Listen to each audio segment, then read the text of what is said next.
Starting in October of 2002, Naruto is based on the hit manga of the same name by Masashi Kishimoto. It was an instant hit as a manga, and an even bigger hit as an anime, becoming one of the most influential pieces of media known to man. Its story follows the titular character Naruto Uzumaki, his friends Sakura and Sasuke, and their teacher Kakashi, as they tackle the challenges of being professional ninjas in the world of Naruto. But of course, all of this is building towards Naruto's one true goal, becoming Hokage one day. However, all of this is just the surface level stuff. There is an insane amount of characters that we're going to be introduced to over the course of this anime, and I'll introduce them all as we go, because talking about them all right now would make this intro an hour long. Now, why would I want to do that when this video is already so goddamn long? Stay here till the end, because there's a special announcement waiting just for you. Now, I suggest you grab a few snacks and buckle up, because this one is one that you just don't want to miss. Without further ado,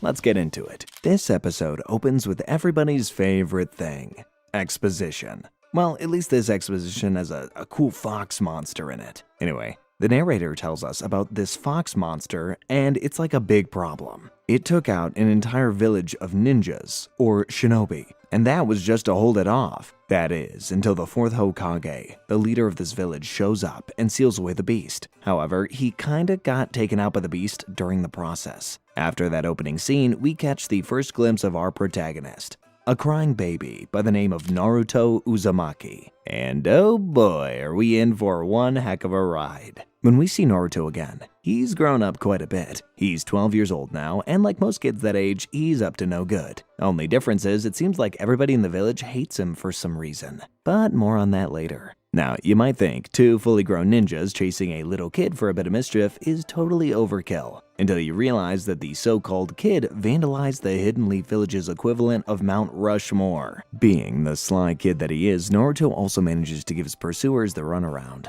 only to be apprehended by Iruka-sensei, his teacher, who ties him up in ropes and brings him back to class. Back in class, Iruka-sensei tests all the aspiring shinobi on their transformation jutsu, a technique that allows them to change their appearance. Here, we are introduced to the two characters that Naruto will be most familiar with, Sakura Haruno and Sasuke Uchiha, both of whom turn into Iruka-sensei, passing the test with flying colors. But when it's Naruto's turn, he decides to transform into a naked lady. Anime back in the day was kinda perverse, and Naruto is definitely no exception.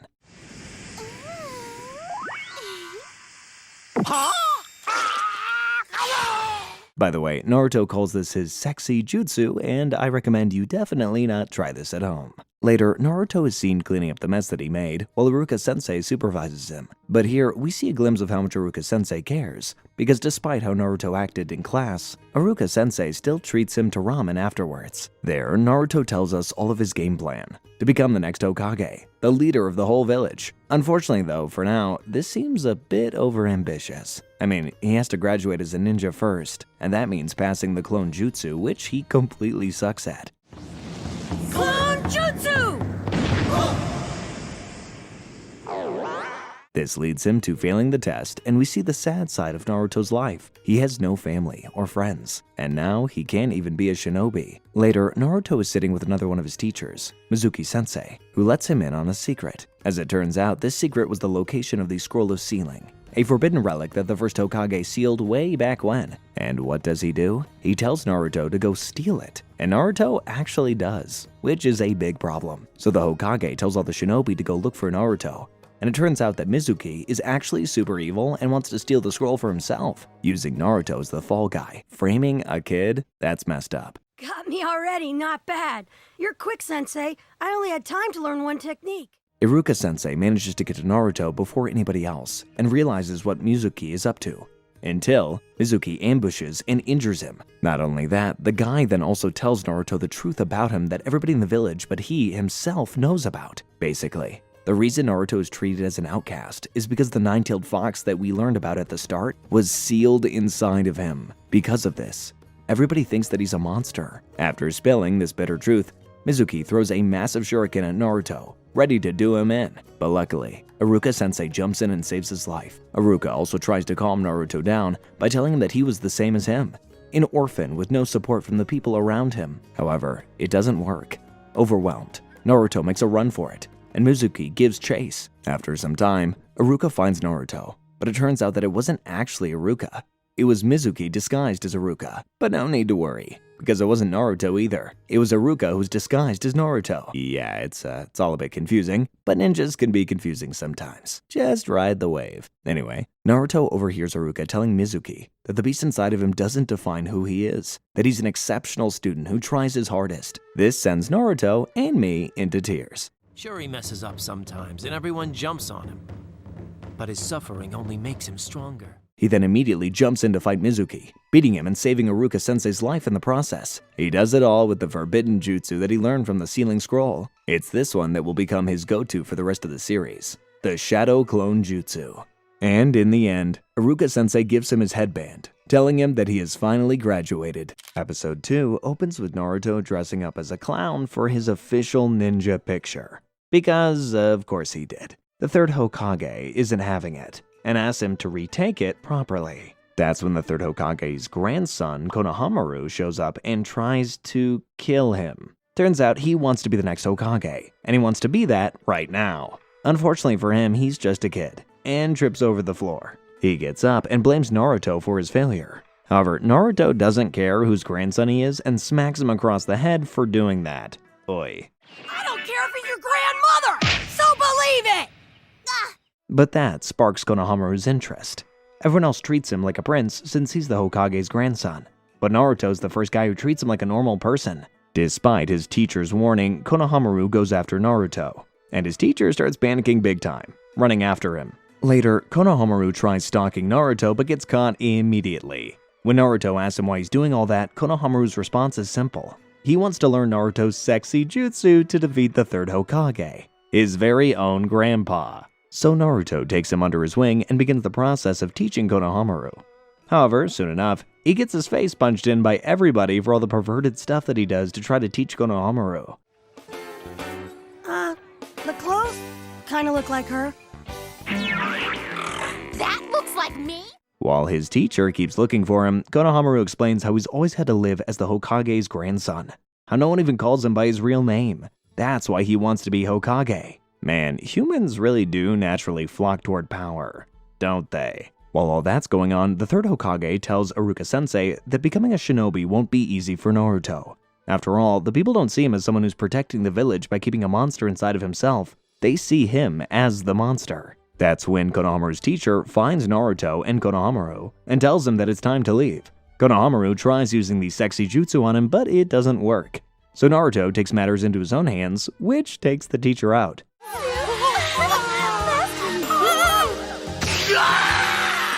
The episode then ends with Konohamaru declaring that Naruto is now his rival, and that they'll both fight for the title of Hokage one day. But it's clear that this is a rivalry of friendship and respect, so much so that even the third Hokage approves of it. The third episode opens with Naruto getting ready for his orientation as a ninja, and getting ambushed by Konohamaru along the way. We then switch to Sakura and Ino, and it's clear that they have a serious rivalry, though it's unclear why. When all of them get to class, we see that Naruto has a huge crush on Sakura, and tries talking to her, only to get shoved to the side. Yikes. Turns out that Sakura, Ino, and every other girl in the class is only interested in one guy, and that's the top rookie shinobi this year, Sasuke Uchiha. Sasuke is the Vegeta to Naruto's Goku. He's cold, distant, really cool, and there's something slightly menacing about him.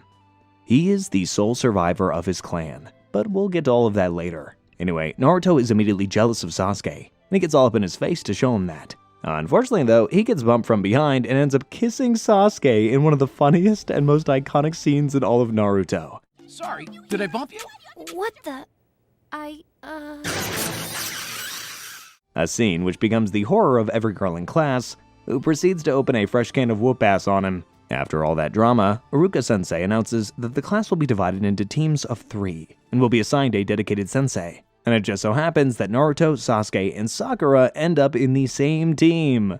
Of course. Sasuke runs off as soon as class is over, so Naruto tries to get lunch with Sakura but gets brutally rejected. Super annoyed by that, he decides to go after Sasuke, but instead he ends up getting beaten up. Sasuke then goes and has a surprisingly intimate conversation with Sakura. But yeah, it's not actually Sasuke, it's Naruto disguised as Sasuke. Turns out, Naruto actually beat him, and is doing this to make Sakura think that Sasuke's a jerk. But when he has to go to the bathroom, the real Sasuke, who manages to escape, shows up and shows Sakura that he is, in fact, a real jerk, breaking her heart. Because you're annoying. Naruto then runs into Sasuke again and plans to fight him, until he has to go to the bathroom again. He drank some expired milk in the morning, so the rest of the episode is basically him just having to run off to the bathroom. I bet he wishes there was a jutsu to fix that. The episode opens with Team 7, i.e. Sakura, Sasuke, and Naruto waiting for their teacher, who's super late to the meeting. Naruto gets super annoyed by the fact that he has to wait, so he plants a duster in the door as a prank.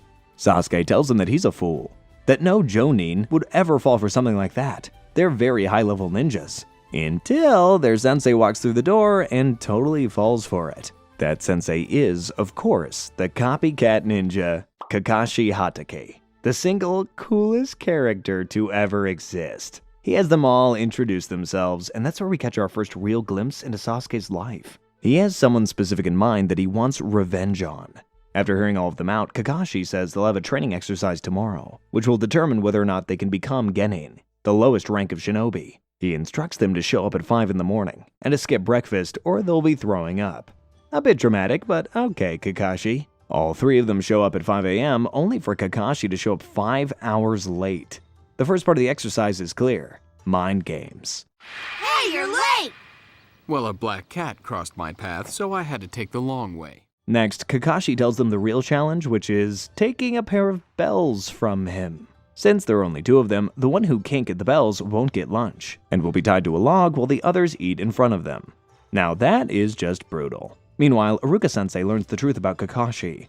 He's never passed a team of kids in his entire time as an instructor. Oy, this is looking bad. Still, Team 7 starts chasing Kakashi, beginning with Naruto, who just charges at him like an idiot. This ends terribly with Kakashi reading a book and kicking his ass at the same time, before finishing off with the 1,000 Years of Death, which, yeah, I'm not even gonna touch that one. 1,000 years of death! But this is Naruto we're talking about. He doesn't give up easy. He summons a bunch of shadow clones to distract Kakashi and grabs him from behind. Sakura and Sasuke are both impressed, and it looks like Naruto's about to get the bell, until Kakashi uses a substitution jutsu to get away. Naruto then falls for a pretty obvious trap set by Kakashi, and Sasuke sees this as his moment, attacking Kakashi with a bunch of shuriken.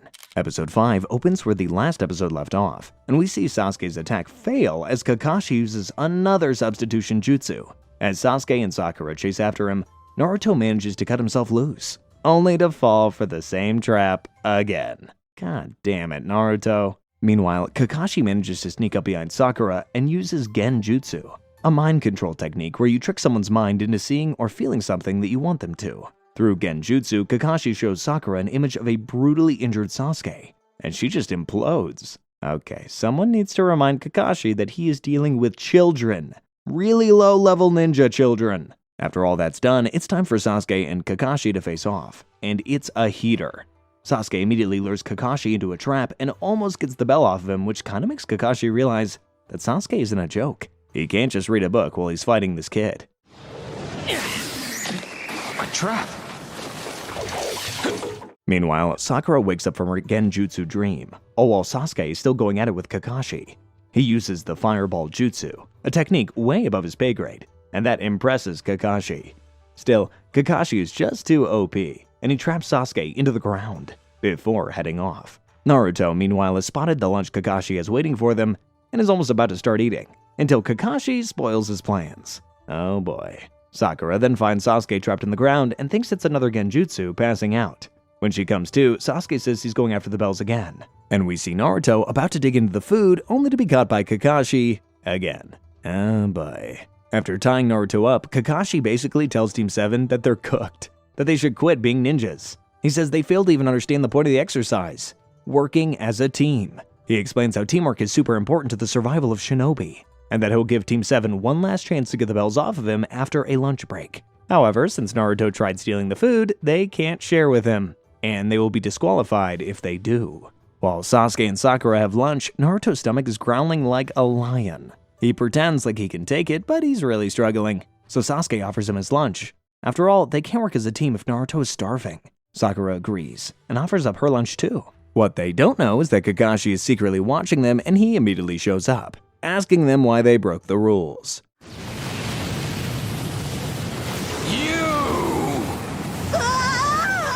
To which all three of them say they had to break the rules in order to work as a team. And wouldn't you know it, that was the correct answer. They then become the first ever team to pass Kakashi's test. And they all go home, ready to take on their first mission tomorrow. Except Naruto, who ends the episode still tied up. The next episode starts with Team 7 on a high-stakes mission, saving a lady's cat. Turns out that's the kind of stuff they've been stuck doing, and Naruto and Sasuke are sick of it. So Naruto asks for a cooler mission. The Hokage explains how there are A, B, C, and D rank missions, depending on difficulty and pay grade, and how Genin can only get D rank missions. We ninja are also ranked by ability.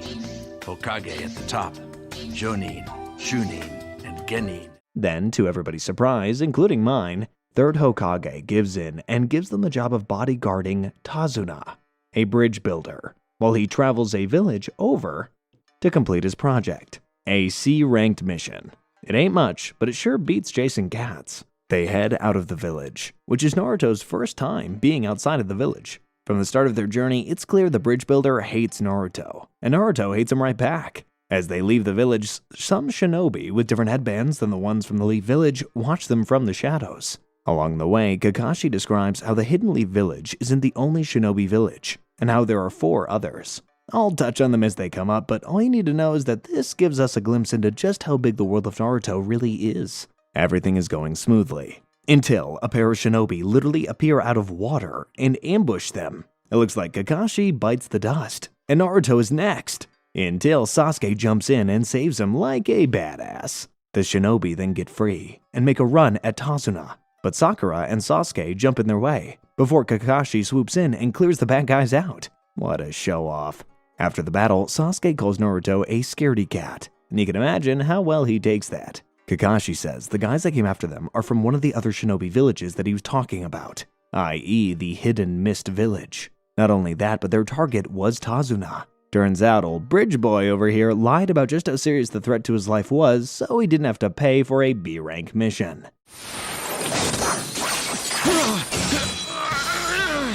They consider going back, but Naruto says they need to push forward, stabbing his hand with a kunai and vowing to never freeze up like he did today. Boy, our MC sure is a drama queen. However, when Kakashi goes to bandage Naruto up, the wound is already healed. It looks like the power of the nine-tailed fox is starting to kick in. The episode ends with a glimpse of the big bad Team 7 will be facing, a man named Zabuza, who wears a mask like Kakashi and has a massive sword straight out of Final Fantasy VII. The episode opens with Team 7 traveling on a boat, making their way to the bridge. On the way there, Kakashi asks Tsunade to tell the truth, so he spills. Gato, one of the richest men in the world, wants to stop Tsunade from building the bridge because it would ruin his profit. Standard rich people being evil and stuff. They finally make it to Tsunade's land, which is actually pretty colorful and lively, even though the way there was super creepy. As they head towards his house, Naruto is determined to not be outshined by Sasuke again, and is actively looking for any assassins. That's it, Naruto! What? Why'd you do that? Unfortunately, the assassins have come looking for them too, as a massive sword starts flying at them out of nowhere, and they all have to duck. The sword then hits a tree and there's a man standing on it. The kids don't know him, but Kakashi does. He's Zabuza, a rogue shinobi from the Hidden Mist Village. And I think I speak for everybody when I say he looks so cool. Kakashi and Zabuza clearly know each other and respect each other's skills, and Kakashi thinks it's serious enough for him to reveal his Sharingan, a special kind of eye that greatly increases the fighting prowess of a shinobi, also allowing them to read their opponent's moves way better than a normal person. But Sasuke thinks that there's something fishy. Well, because Sharingans are supposed to be a thing that only the Uchiha have, and Kakashi is clearly not from the Uchiha clan. Naruto, Sasuke, and Sakura all surround Tsunade in order to protect him, while Kakashi takes on Zabuza. He's building up a huge amount of chakra.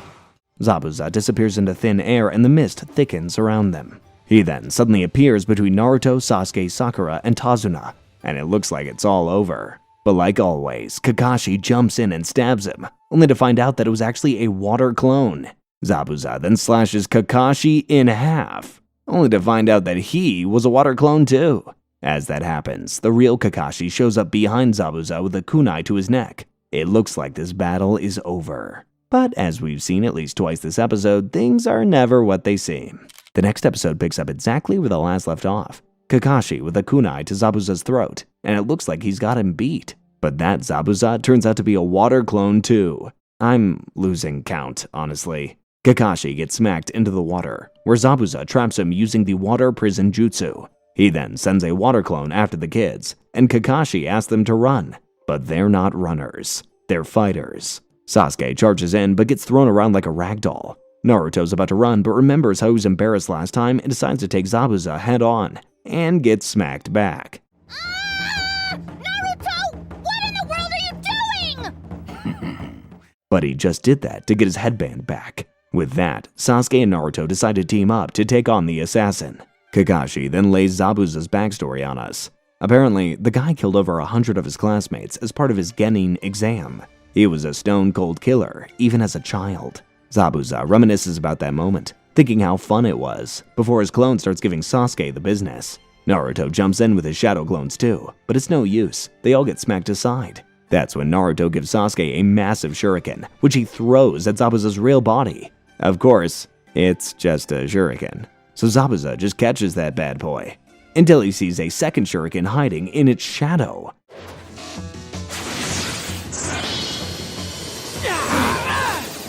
With both hands occupied, he has no chance but to jump, thinking that he's evaded the attack. And that's when we get one of the most iconic scenes in all of Naruto, because the episode ends with the reveal that the shuriken was actually Naruto in disguise. And with Zabuza's guard totally lowered, he chucks a kunai at the assassin. Now that is some high-level ninja business. Episode 9 opens where the last one ended, and the looks on Zabuza and Kakashi's faces tell the whole story.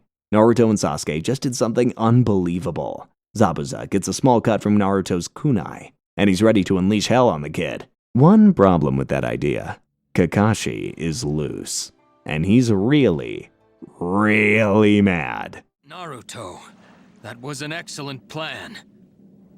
You've really grown, haven't you? Kakashi praises Naruto and Sasuke before starting to fight Zabuza. But there's bad news for Zabuza. They don't call Kakashi the copy ninja for nothing. He immediately starts copying every single jutsu and move that Zabuza makes. Within moments, Kakashi's mind games totally destroy Zabuza's confidence, and he gets put on his little butt before getting impaled by 4 kunai. Kakashi is about to finish him off when a mysterious figure in a mask throws 2 blades into Zabuza's neck, taking him out. Kakashi confirms Zabuza's demise himself and identifies the mysterious figure as a tracker ninja from the Hidden Mist village. The kid is about the same age as Naruto, and the fact that he could take out Zabuza like that while Naruto could barely deal with his clone really messes with Naruto's head. But Kakashi tells Naruto that that's just how the world works. After all, there are kids younger than Naruto that are stronger than Kakashi himself. That's a real brutal truth bomb right there. In this world, there are kids who are younger than you, and yet stronger than me. They all then get ready to keep moving on, but Kakashi passes out. Oh no! The next episode opens with Kakashi in bed. Turns out he's suffering the effects of overusing his Sharingan, and won't be able to do much for a week or so. Kakashi then explains that the job of tracker ninjas is to get rid of the bodies of rogue ninjas to prevent a village's secrets from getting out. As he's explaining this, we cut to the tracker ninja who took Zabuza's body and wait, he's alive? Yeah, turns out the kid in the mask was in cahoots with Zabuza, and the whole Needles of the Neck act was a distraction to save his life, which is pretty impressive when you think about it. But because he had to bring Zabuza so close to death to save him, he too won't be able to move much for a week. So Zabuza vows to see right through Kakashi's Sharingan the next time they face off, and beat it. But Kakashi is an absolute genius, and he figures out that Zabuza is alive, and that the kid was working with him. He tells Team 7 that they need to start training for the next battle, but that's when Tazuna's grandson shows up, calls them losers, says they're gonna die, and then goes back to his room. There's no such thing as a hero. You're just full of stupid ideas! Naruto, as you can imagine, takes offense to this, and he goes to teach the kid a lesson. only to find him holding a picture of his dad and crying. Yeah, that's the kind of pain that Naruto can relate to. Next up, the training Kakashi was talking about. Sakura gives Naruto and the audience a basic explanation of chakra, which is basically the energy that you use to perform different kinds of jutsu. Then Kakashi explains their goal, to master how to control their chakra efficiently. Their test, to walk on a tree with their feet, and only their feet. They start trying, and the results are pretty predictable. Naruto doesn't use enough chakra and falls like an idiot. Sasuke uses too much and pushes himself off. And surprisingly, it's Sakura who has the best chakra control, something that may or may not be important to her character later on in the story. Anyway, this sparks the competition between Naruto and Sasuke, who are both determined to outdo the other. Back at Zabuza's hideout, an evil businessman named Gato comes in and makes fun of Zabuza for losing to the Hidden Leaf Village shinobi. He's the one who hired them to get rid of Tsunade. The tracker ninja boy who saved him, whose name is Haku, takes the verbal disrespect. Demon of the hidden mist. More like coward of the hidden mist.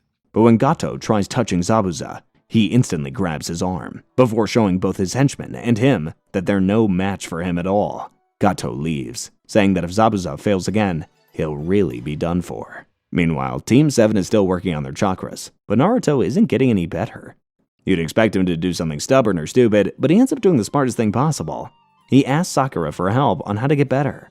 As Kakashi looks on, thinking about how Naruto's dormant chakra reserve is even bigger than his own. He has no idea how right he is. The episode opens with only Sakura guarding Tsunade. Since she's the CEO of chakra control, she's here while Naruto and Sasuke are still training, doing their best to get up that damn tree. While they're doing that, Sakura sees firsthand how poor Tsunade's village is, and just how badly they need him to complete the bridge. Back with the boys, and Sasuke does something shocking. He asks Naruto for the tips that Sakura gave him. Not only that, but he initiates the conversation. Now that is progress. Yeah, I can feel it. I'm going all the way this time. Hey, Naruto! Unfortunately for him, Naruto refuses to share.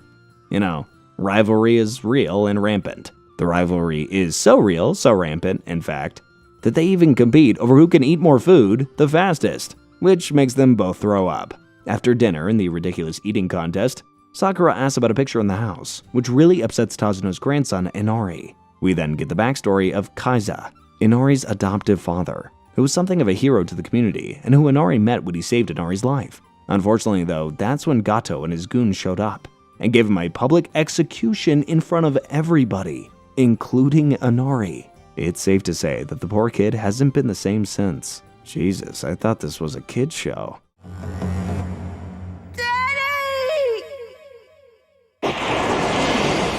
As tragic as the story is, Naruto understands why Inari doesn't believe in heroes anymore, and vows to show him that heroes do still exist. The next episode opens with Haku, the tracker ninja kid who's in cahoots with Zabuza, coming across a Naruto passed out from training all night. But instead of ending him, he wakes him up to stop him from getting a cold? What follows is a surprisingly wholesome interaction between the two, where we learn Haku's backstory, how he learned everyone has someone precious to them, and how Zabuza saved his life. Though he doesn't tell the latter to Naruto, he says goodbye and walks off. Sasuke catches a glimpse of Haku as he leaves, and he's suspicious, but he lets it go. By the way, I'm a boy. No way! He's prettier than Sakura! When Kakashi and Sakura go looking for Naruto, they find something shocking. He's made it really high up the tree. He then pulls a prank on them by pretending to fall, scaring the bejesus out of them, until he actually falls. But guess who jumps in to save him? That's right, Sasuke, who can also make it up that high right about now. Looks like the training paid off. We then catch a glimpse of Zabuza recovering with Haku, before we see Naruto and Sasuke finally make it to the top of the tree. We even see Sasuke helping Naruto back to Tsunade's home, and we're all thinking they might actually be friends. After dinner, Inari loses his mind because he can't figure out why Naruto would go to such lengths to train. After all, he can't beat Gato's men. But Naruto just calls him a crybaby and walks off. Later, Kakashi goes to Inari and explains how Naruto was an orphan who had it just as bad as Inari. If anyone understands how Inari feels, it's Naruto. Good old Kakashi-sensei, man. That's some wholesome stuff. Even though he's young and still learning, he knows what it means to be strong, like your father did. The next day, Naruto ends up oversleeping and has to hurry to catch up to Kakashi and the others, while Gato's men secretly close in on Inari and his mom. When Team 7, minus Naruto, get to the bridge, they see the bridge workers have been assaulted by Zabuza and Haku, who ambush them. But this isn't like a week ago. Sasuke is prepared and makes quick work of Zabuza's water clones. Looks like Haku has a rival. We pick up right where we left off in episode 13. Naruto traveling through the forest and the rest of Team 7 facing Zabuza. Meanwhile, Gato's lackeys break into Inari's home and take his mom hostage. Inari is left crying until he remembers Naruto's words. He gains the courage to step up to Gato's men, who draw their swords. But before we can see what happened there, we're back at the bridge, with Sasuke and Haku facing off.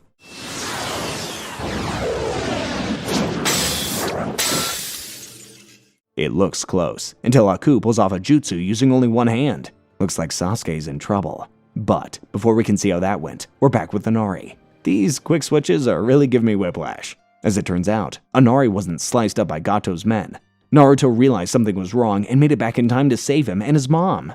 Inari and Naruto finally get along, and so he heads out again to get to the bridge. In a flash, we're instantly back to Sasuke, who's kind of putting the whoop-ass on Haku right now. Zabuza just smiles and tells Haku it's time. Time for what, you ask? Oh, nothing much, only the most diabolical jutsu I've ever seen in my life. Crystal Ice Mirrors. He traps Sasuke inside a prison of mirrors and starts pelting with needles from every direction.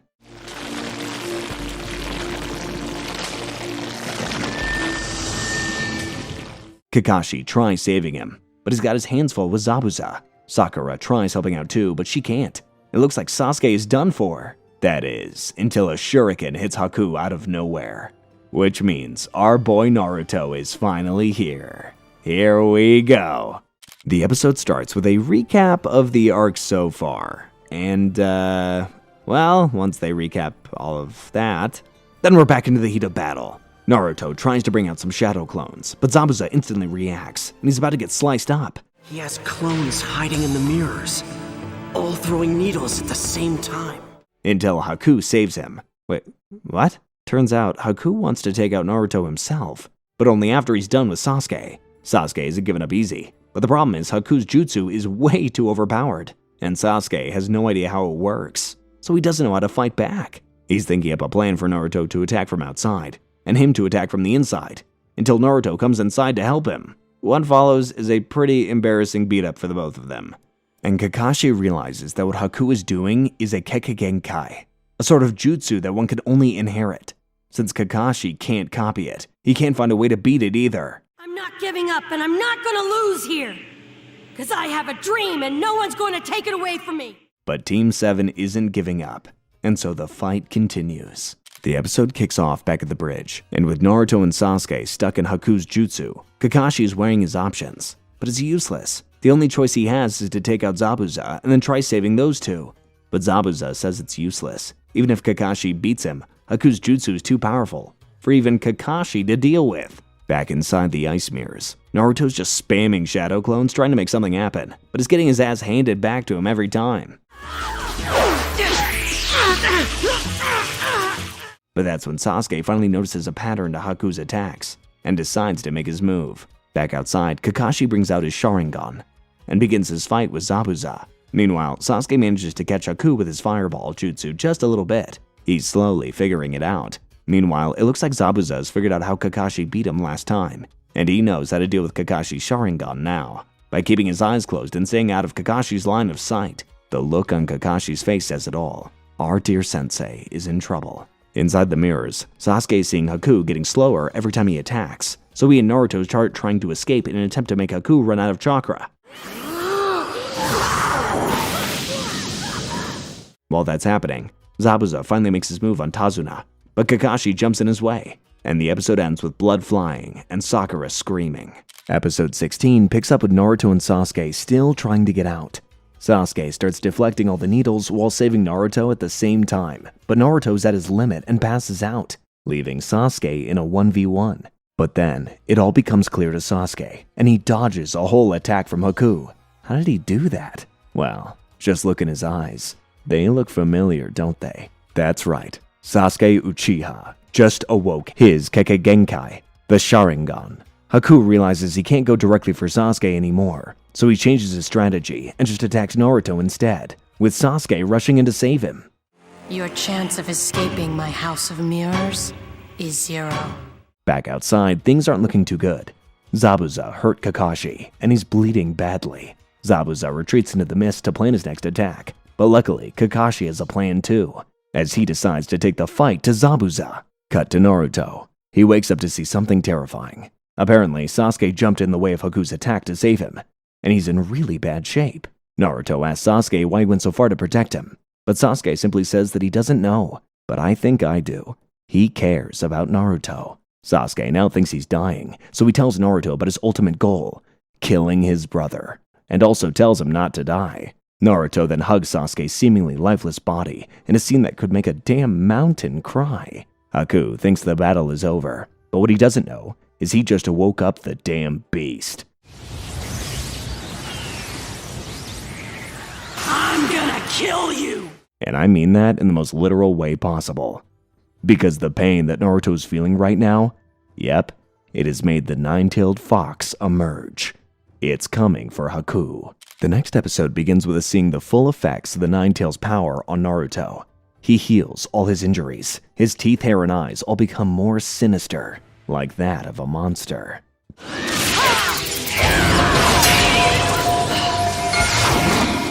Haku sees this as well. There's murder in his eyes. Haku's attacks stop working on Naruto, and is much faster now too. Fast enough to break one of his mirrors and grab a hold of Haku. Kakashi realizes what is going on. The seal that holds the Nine Tails inside Naruto hasn't fully broken yet, so he has time to fight Zabuza. Just maybe. Haku tries his best, but the Nine Tails chakra is just too much.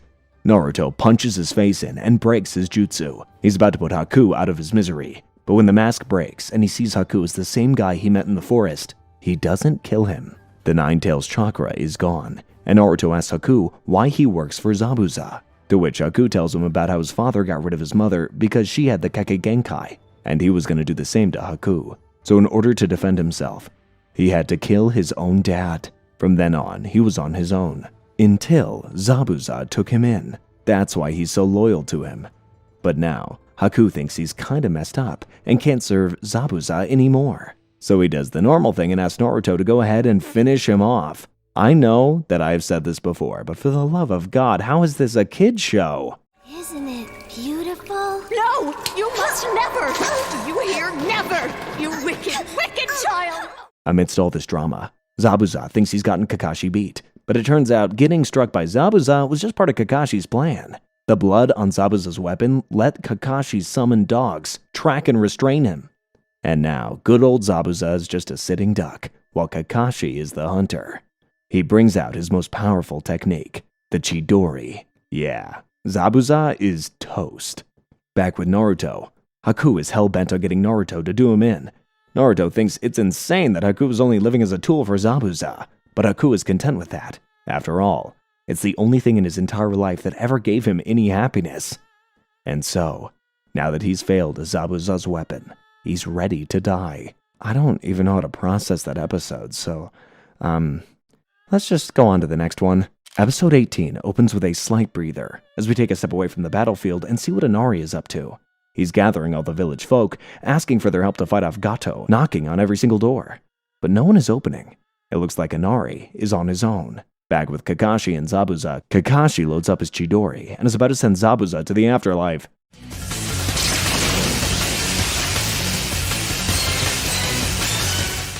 Meanwhile, Naruto agrees to end Haku's life and charges at him with a kunai. That's when the fog clears, and Haku realizes Zabuza's life is in danger. So he does the unthinkable and jumps in front of Zabuza, taking the hit for him and sacrificing his life in the process. Man. Meanwhile, back with Inari, his mom tries to stop him from going to the bridge alone, but he's not stopping. Lucky for him, when he opens the door, he sees he's not alone at all. Back with Naruto, he sees Haku holding Kakashi in place for Zabuza to strike him down, his final act of service. This Zabuza guy really is a heartless monster. But well, Haku dies before Zabuza can hit Kakashi. Meanwhile, Sakura and Tazuna run to Sasuke's lifeless body, and thinking he's dead, Sakura starts weeping. Meanwhile, Kakashi is giving Zabuza the absolute business, tossing him around like a sack of potatoes.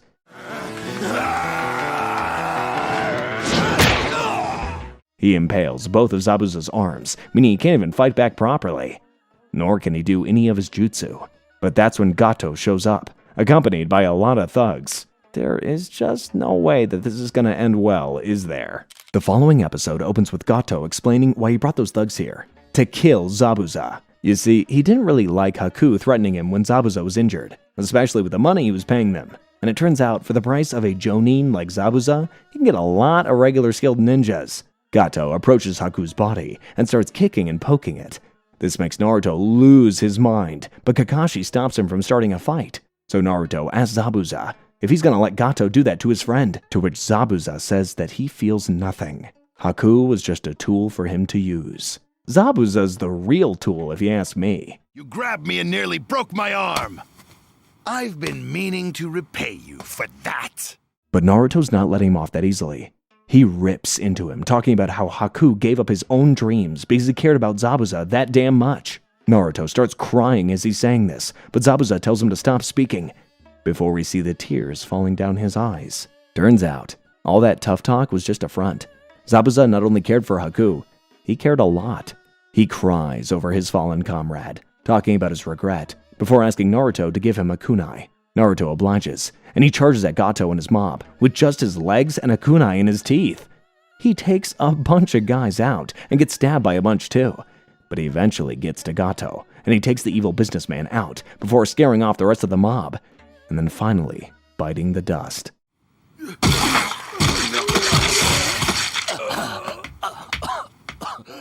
Naruto looks away, but Kakashi tells him to watch. That was the end of a man who lived fiercely. Back with Sakura, and surprise, surprise, Sasuke is not dead. Come on, you really think that they get rid of him like that? Don't worry guys, this isn't Attack on Titan. Earlier, Sakura was crying from sadness, but now she's crying tears of joy. Sasuke gets up, and immediately asks where Naruto is. Seeing him, Naruto almost breaks down in tears too, but they don't have time to be emotional. Remember all those thugs Gato hired? Well, Zabuza just took out their payday, so they have a new plan. To raid the village and take everything valuable that they have. Sadly, Team 7 is too exhausted from their battle to stop them, and the mob closes in. Until an arrow is shot in front of them. And guess what? It's Inari and the rest of the village elders here to fight for their village. Naruto summons some shadow clones to help, and Kakashi helps by bluffing with clones too. Seeing that the threat is way more than they were ready for, the thugs decide to bail. As the villagers celebrate, Zabuza has one last thing to ask of Kakashi. He wants to die next to Haku. So Kakashi takes him there, and he passes away next to the person that he cared about most. You were always at my side. The least I can do is to be beside you at the end. No, I'm not crying. There's just something in both my eyes. Later, after burying Zabuza and Haku, Naruto decides that this whole being a tool thing isn't the kind of ninja that he wants to be, so he's gonna pave his own ninja way. And with that, Team 7 bids Tazuna, Inari, and the rest of the village people a super emotional goodbye. As they're leaving, Tazuna comes up with a name for the bridge. The Great Naruto Bridge. A name that people will remember for a long, long time. The following episode opens with Naruto finally back at the Leaf Village and meeting up with his teammates. Soon, Kakashi shows up and Naruto immediately starts demanding harder missions. There's a hidden agenda behind that though. Naruto hates the fact that Sasuke saved his life and wants to do the same so he isn't indebted to him anymore. That's when Sasuke tells Naruto if he wants to repay him, all he has to do is grow stronger than him. While all that's happening, Sakura tries to get some alone time with Sasuke, but, well, he just kinda shuts her down, telling her to practice jutsu instead. That happens way more often than you'd think it would, but she keeps trying. Let's face it, you're actually worse than Naruto. Worse than Naruto. Worse than Naruto. That's when Naruto sees what definitely isn't Konohamaru spying on him, but with a twist. This time, he has his friends Moegi and Udon with him too. When all of them see Sakura, they ask Naruto if she's his girlfriend, to which Naruto says yes, and Sakura promptly smacks the taste out of his mouth. When Konohamaru calls her ugly for beating Naruto, she gives him the business too. All of them then run into two shinobi who are clearly not from the Leaf Village. The girl's name is Tamari, and the guy is Kankuro, who has taken offense to Konohamaru bumping into him. He beats him up and threatens to hurt him. Naruto runs in to stop him, but is tripped by Kankuro's jutsu. But just before Kankuro can hit poor Konohamaru, Sasuke throws a rock at him, stopping him.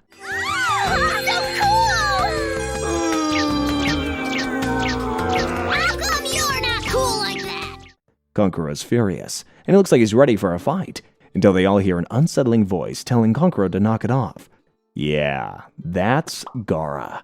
Someone we will come to know very, very well. Meanwhile, back with the Hokage, we get an explanation as to why there are foreign shinobi in the Leaf Village.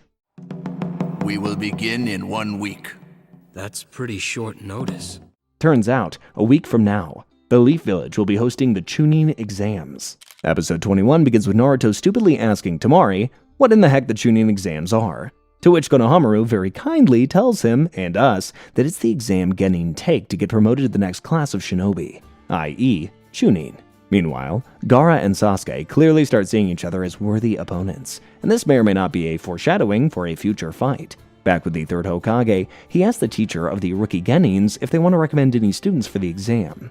All 3 teachers proceed to recommend each of their 3 students. This includes Kakashi, which really worries Iruka, since he's just not sure if Naruto and the others are ready. Kakashi, in the nicest way possible, tells him to stay out of it. It's his call after all, and he thinks that they're ready. Every one of them has great promise, but it's too soon. They need more experience before they are tested. That's when the third Hokage proposes a middle ground, a preliminary test for the Leaf Genin to see who deserves to give the Chunin exams a shot. Later, Kakashi meets up with Team 7 and gives them their invitation to the Chunin exams. Naruto and Sasuke are super hyped for it, but Sakura is having second thoughts. Later that evening, Genin from all the villages start to gather in the Hidden Leaf. The next day, Naruto shows up to play with Konohamaru and his friends when a mysterious shinobi shows up and kidnaps Moegi, Konohamaru's little friend. Meanwhile, Sasuke asks Sakura to go on a walk with him, and she happily agrees. Naruto chases after Konohamaru's friend only to see her being tied up and threatened. The kidnapper makes his demands clear. He wants the Scroll of Sealing, the same one that Naruto learned the Shadow Clone Jutsu from. Back with Sakura, and Sasuke tells her she should give up on the Chunin exams. He says that she's not ready yet. That's when the same shinobi shows up and attacks Sasuke, impaling him with about 1,000 kunai. Yeah, something fishy's going on. Back with Naruto, and he refuses to give the kidnapper what he wants. When he threatens Moegi's life, Naruto laughs it off, because one of his shadow clones already rescued her. Then I guess you don't care what happens to this girl. What girl? All I see is 2 dummies. You and the one next to you made of straw. What? He then traps the guy in a net, but he manages to escape. Meanwhile, Sakura is crying over Sasuke. Or rather, pretending to cry. In reality, she knew this was his genjutsu all along. We also get a glimpse of Sasuke beating on a similar-looking guy. Turns out, that was the preliminary test before the exam. Iruka was the guy in disguise, and all 9 rookies are ready. As the Genin try to get in the classroom, a bunch of bully shinobi are blocking their paths. But it turns out that was just a test too. This is also where we get introduced to Rock Lee, a guy with the worst haircut of all time. We'll get to know him soon enough. Now let's see you deal with this!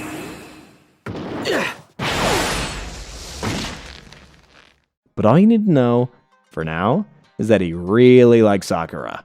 The next episode opens with Rock Lee challenging Sasuke to a fight? Who does this bowl cut guy think that he is? Well, as Team 7 is about to find out, Rock Lee is him. Naruto takes a crack at Rock Lee first and gets absolutely owned. That's when Sasuke jumps in and Lee gives him the absolute business.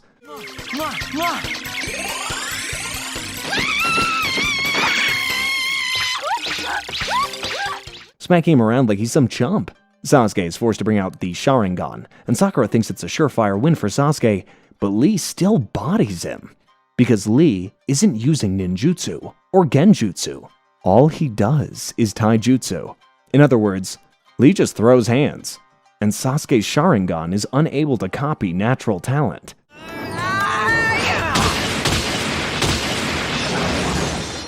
Lee is about to unleash his final move on Sasuke, and it looks like he's toast, until they're interrupted by a turtle. Turns out, the turtle belongs to Guy Sensei, Rock Lee's teacher who looks exactly like Lee, or rather, well, the other way around. They're both absolute idiots.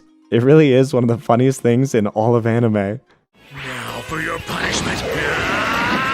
You little fool! Guy and Lee leave, but not before he tells Team 7 he's stronger than Kakashi. That's a big claim. We'll see. But before leaving, Lee says he's not even the strongest guy on his own team. That's Neji Hyuga, the guy he entered the tournament to beat. But Sasuke isn't worried. All this loss did was light a fire in his belly. The next episode opens with Team 7 making it to the registration room. There, we get formally introduced to the rest of the rookie genin from the Leaf Village. Shikamaru, smart guy. Choji, fat guy. Hinata, girl who's obsessed with Naruto. Kiba, dog guy. And Shino, bug guy. As they're talking about the Chunin exam, a guy named Kabuto comes up to them. He's basically just there to give them a bunch of exposition, including a little bit of information on Gaara. Keep an eye on him, though. He might be important later on. You'd think rookies would be scared of more experienced genin, but not Naruto. He basically straight up tells everybody that he's not going to lose at all. Yeah, he's a loudmouth. I haven't a clue what's going on here, but I'll act like I do. The shinobi from the Sound Village overhear Kabuto calling their village small and take offense to this, so they decide to attack. It looks like Kabuto dodged the attacks, but his glasses break, and then he pukes. Looks like the Sound Village shinobi have some dastardly jutsu up their sleeves. But before anything can escalate, the proctor for the exam, Ibiki Morino, shows up. The Chunin exams are here. The following episode picks up with Ibiki telling the Sound Village shinobi to drop their shenanigans or they will be disqualified. Then he tells them the first exam is about to begin, and it's Naruto's worst nightmare, a written test. Ew. Who even writes anymore? Other than the very cool guy who wrote this script. Even worse for Team 7, even a single person failing the test means the whole team would be disqualified. And, I think it's worse, because the test is so hard that even Sasuke doesn't understand the questions. But soon he realizes the test isn't about the test at all. It's about cheating without getting caught. After all, no good ninja worth their salt will get caught, right? Judging from the rhythm, the duration, and the frequency of the strokes. Across the entire classroom, we're shown shinobi cheating in the most creative ways possible. Sasuke uses Sharingan to copy the movements of somebody who knows the answers. Kiba uses Akamaru, Ino mind controls Sakura to see her answers, and Gaara has a weird kind of sand eye situation. It's not all smooth sailing though. A bunch of people get thrown out for getting caught cheating. While everyone else figures out a way to cheat, Naruto's way too scared to copy Hinata's answers. It's because I don't want you to have to leave.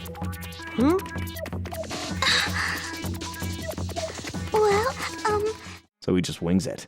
Yeah, it's not looking good. Team 7 might be cooked. Episode 25 opens with the test still going on, and Ibiki reveals the true nature of the test. The 10th question, which is the only question that matters. If you don't choose to answer it, you fail. But if you choose to take it and get it wrong, you can never be a Chunin. How can a proctor be so ruthless? Well, Ibiki is the head of interrogation and torture for the Anbu Black Ops. But even the threat of being a genin forever can't make Naruto quit. He chooses to take the 10th question. And as it turns out, there was no 10th question to begin with. The real thing being tested wasn't their knowledge, it was a test of their ability to gather information discreetly, and a test of determination. Remarkable. That little outburst has given the others some backbone. With that, Ibiki congratulates them and sends them on their way. But before they can even blink, something crashes through the window. It's not an enemy though. It's Mitarashi Anko, the proctor for their second Chunin exam. She tells them to show up tomorrow for their second exam, and straight up says half of them will fail. Where is the second exam happening? Nowhere serious, just a place called the Forest of Death. Yikes. Episode 27 picks up at the aforementioned Deadly Forest, with Anko scaring the living hell out of Naruto. We also see a shinobi with a weirdly long tongue, and since HR made me promise to behave, I won't make any jokes. Anyway, before going into the forest though, everyone has to sign a consent form, in case they get got. The goal is to come out with 2 scrolls. The catch? Half the teams get 1 scroll, and the other half gets the other. So by default, half the teams will be disqualified. The time limit is 5 days, and once you're in the forest, you can't quit.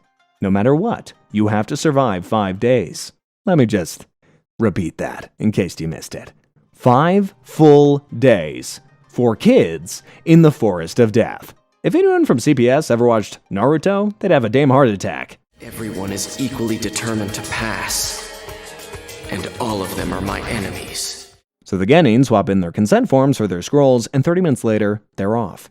The other Genin all plan on targeting the rookies, but as one team falls into Kiba and his team's trap, they soon realize these rookies are not to be messed with. Meanwhile, back with Team 7, Naruto takes a bathroom break. When he comes back, he's immediately assaulted by Sasuke. Why does that happen? Because this Naruto is a fake. The episode then ends with the shinobi transforming back to his real form and attacking Sasuke and Sakura. The second exam has officially begun. The episode opens with Sasuke taking on the imposter Naruto. During the fight, he manages to free Naruto, and they're too much for the faker. Sasuke also tries to stab him with a kunai, but he gets away. To prevent more imposter shenanigans in the future, Sasuke comes up with a secret password to identify his teammates. A really long, complicated password. You got one a little shorter? No, Naruto, that's it. Just then, they get attacked by some enemies. When the dust clears, Sasuke sees Sakura and immediately asks her the password, which she answers perfectly. They then see Naruto and ask him the password. But when he answers it perfectly, Sasuke attacks him. There's no way the real Naruto could remember a password that long. The imposter then reveals his true form. It's the same long-tongued dude from the last episode, and he's really creepy. We then see the real Naruto, who's going through his own problems, being eaten by a big-ass snake. Damn! Back with Sasuke and Sakura, Creepy Guy immediately pelts them with a sickening genjutsu. It's so bad it even makes Sasuke throw up. It scares the living hell out of him. Sakura is cooked too. She can't even move. The Creepy Guy moves in and throws a kunai at each of them. But Sasuke manages to break the genjutsu by stabbing himself. He gets Sakura too and makes his escape. Meanwhile, Naruto is making his way to get digested in the snake's stomach. However, this is Naruto we're talking about. He's not going down without a fight. So he makes a bunch of shadow clones and makes the snake explode. Whoa! Speaking of big snakes, one attacks Sakura and Sasuke too. Sasuke manages to kill it, but the same Creepy Guy emerges from its corpse and goes straight for Sasuke, until Naruto stops him. It was a small break, but Team 7 is back together now, and they have their hands full. The next episode picks up with Team 7 against the weird snake guy, but Sasuke sees what Naruto can't. This guy is so out of their league, so he offers up their scroll in exchange for their safety. Except Naruto isn't having it. Turns out that was the correct call. Snake Dude has no intention of letting them go even after they hand the scroll over. And so the fight begins. No! Stay away! Meanwhile, Anko gets some super disturbing news. 3 bodies were found, and upon investigation, they discovered that the bodies belong to shinobi from the Grass Village. One small problem. There are 3 people with the same faces already competing in the Chunin exams. Anko shudders in fear.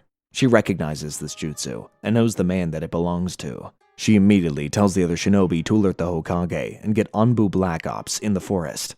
Whoever this guy is, Anko's reaction means that he's seriously dangerous. Back in the forest, Naruto is getting his ass whooped. The snake sends him through 1,000,000 branches, but then something happens. Just like on the bridge, the 9 Tails chakra starts flowing through Naruto, and he gains an absurd amount of power. He manages to make it back in time to save Sasuke from the snake, before returning the scaredy cat insult from all the way back in episode 6. Hey kid, you're not hurt, are ya? But the snake guy realizes the 9 Tails is in Naruto, so he strengthens Naruto's seal, takes the scroll from him, and tosses him aside. Sasuke, meanwhile, is just standing there, paralyzed by fear. But when Sakura calls him a coward, that snaps him back to reality. His Sharingan comes out, and he's finally ready to face Snake Man. Something tells me this isn't gonna end well. The episode starts with Sasuke back in his groove. He's taking on the creepy snake guy and gives him a pretty good fight, including a sick pile driver. Unfortunately, this is just a clone, and he gets ambushed by the real one. Not to worry though, because it was a trap, and creepy Snake Man walked right into it. Looks like Sasuke's got him.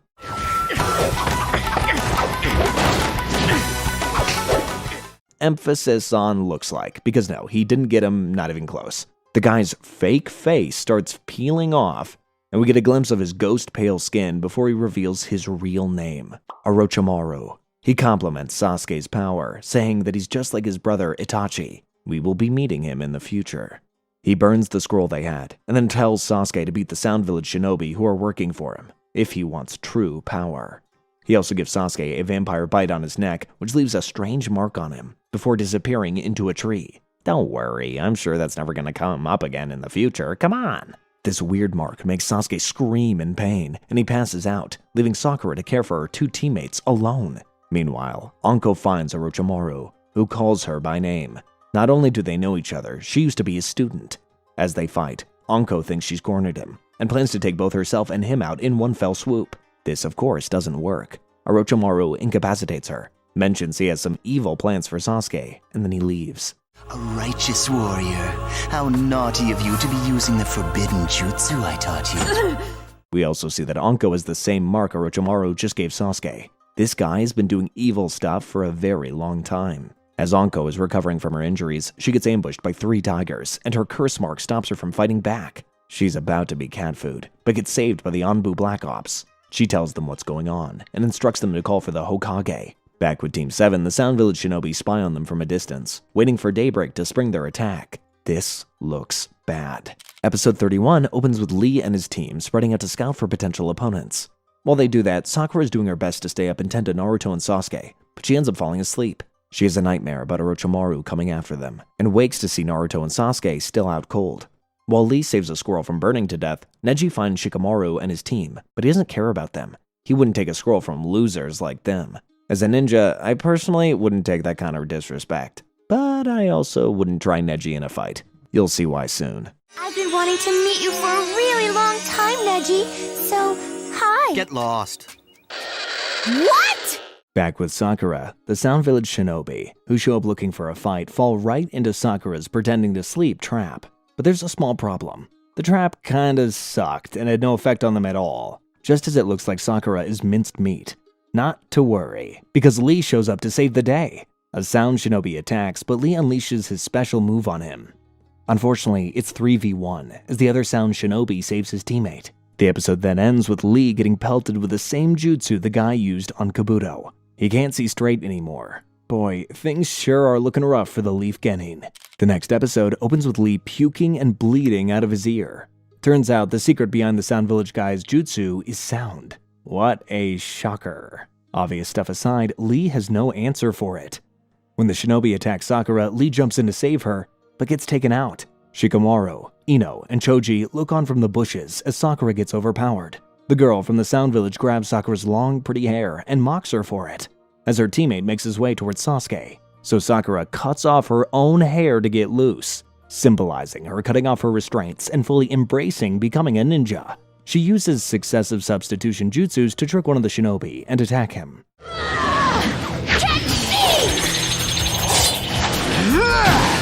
Biting down on his arm, as he punches her over and over again. It is at that time that Ino remembers the friendship that she had with Sakura in her childhood, as well as their rivalry, and decides she can't keep watching this happen. So she and her team decide to step in to save Team 7. You don't know it yet, but trust me, this is the start of a bunch of beautiful friendships. The following episode starts with Sasuke having a vision of the night when his parents died.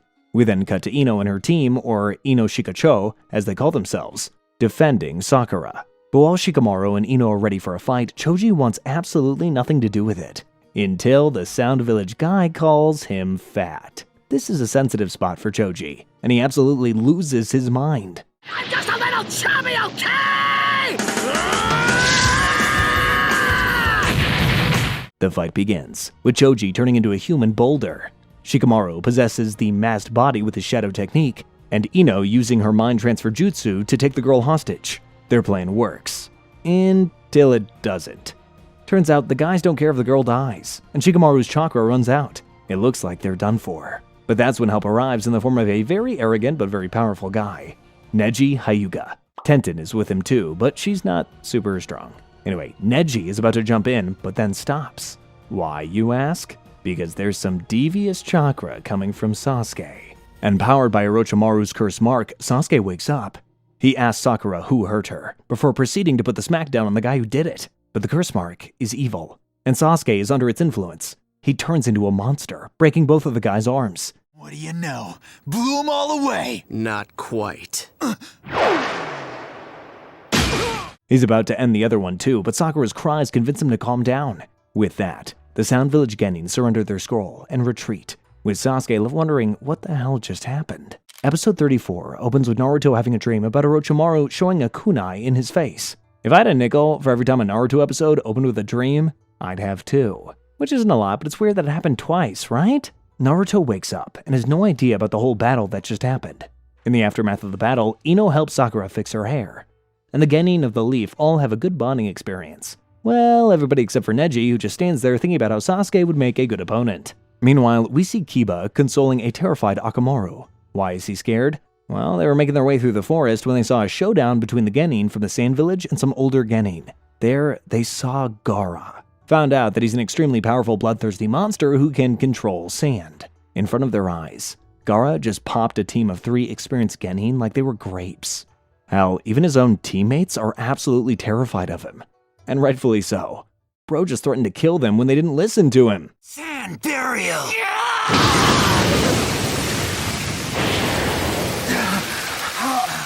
Back in the present, Kiba, Shino, and Hinata have made it to the tower with both scrolls, and they just watch Gaara and his team walk by them, still absolutely petrified. And Gaara's exploits aren't going unnoticed. One of the supervising Chunin tells Anko that Gaara and his team finished the exam in just 97 minutes. This is 4 hours quicker than the all-time record. But that's not even the crazy part. The crazy part is he didn't even get a single scratch during the entire exam. Whoever this kid is, he means business. The next episode opens with Naruto and Sasuke fishing. They're all alone in the forest, so they gotta get their own food. Over lunch, they discuss their situation. They're 4 days into the exam, which means they don't have a great shot at clearing the exam.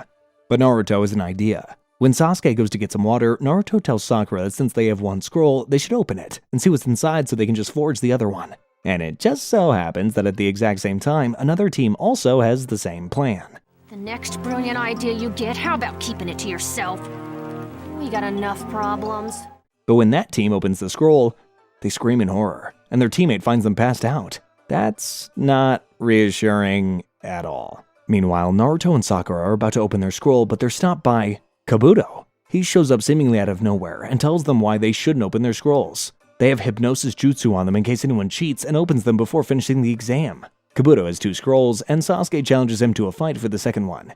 He doesn't care who he fights as long as they pass. But Kabuto has a better idea. They can work together. Kabuto has been separated from his teammates and needs backup. So they strike a deal. They can act as cover for Kabuto, and he'll help them get the second scroll. They stealthily make their way to the tower, but well, as you know, Naruto can be an absolute idiot. So unsurprisingly, he trips a wire and triggers a trap. Truly, if not for more experienced ninja, he'd be minced meat right now. Some time passes, and Sakura just drops from exhaustion, since they've been walking forever. It would seem we've been spotted. Somebody is playing games with us. However, they soon realize they're stuck in a genjutsu and have been walking in circles for hours. And that's when they get ambushed by about 100 people. Episode 36 opens with a recap on the show so far, before we get back to the ambush. Team 7 and Kabuto are cornered as there are literally guys spawning out of trees to ambush them. But it turns out these are all illusions. So Team 7 decides to fight them until the people controlling the illusions come out. Once the night is gone, the 3 genin behind the genjutsu show up, only to find out that the people they were fighting all night were Naruto's shadow clones disguised as the team.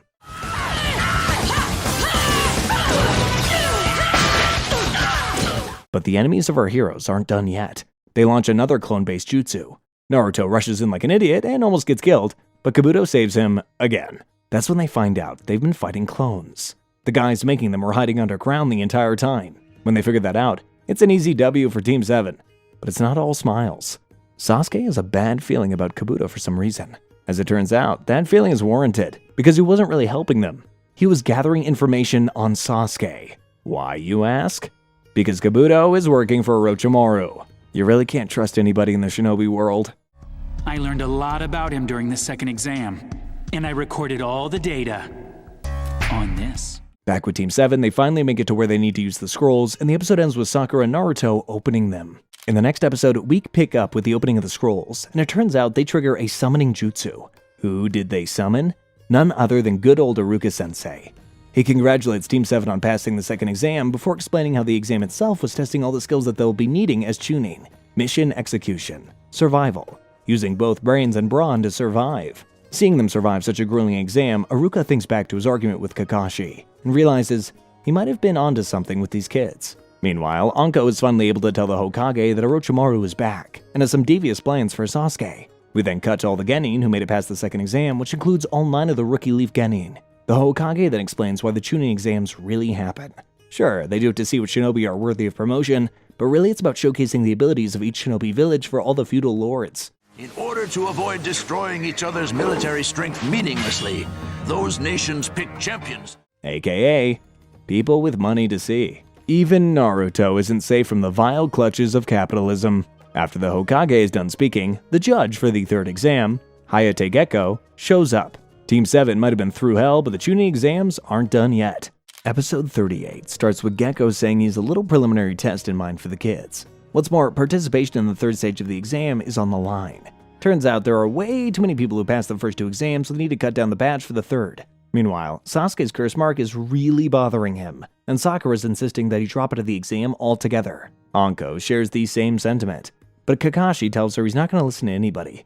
After all, he's an Uchiha. During their argument, Kabuto raises his hand and drops out of the exam. He says it's because he's physically exhausted, but Sasuke isn't buying his BS. He knows something is up.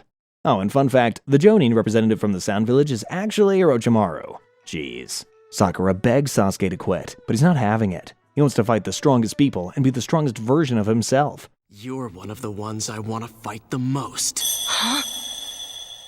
So with Kabuto dropping out, there are 20 contestants left. That means 10 1v1s, with the 10 winners advancing to the third exam.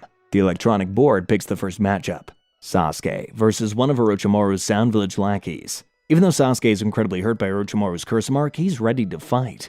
But before the match starts, Kakashi tells him to not use his Sharingan because it triggers the curse mark. The match starts, and it looks like Sasuke is really cooking, until we find out his opponent can steal chakra from his enemies, and right now he's sucking Sasuke dry. The next episode starts with everyone watching as Sasuke's opponent mercilessly is draining him of chakra. Sasuke manages to get him off of him, but he's in bad shape.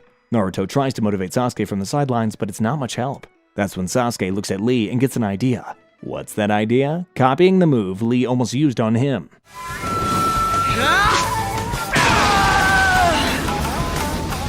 He even wards off the curse mark during the attack, which is not an easy thing to do. And just like that, with a move he calls the Lion's Barrage, Sasuke wins. After that match, Kakashi takes Sasuke away so he can seal the curse mark. Naruto still doesn't know about the curse mark yet, asks Sakura what's up with Sasuke. But she just lies to his face, saying she has no idea. Anyway, with that match done, the computer picks the next match.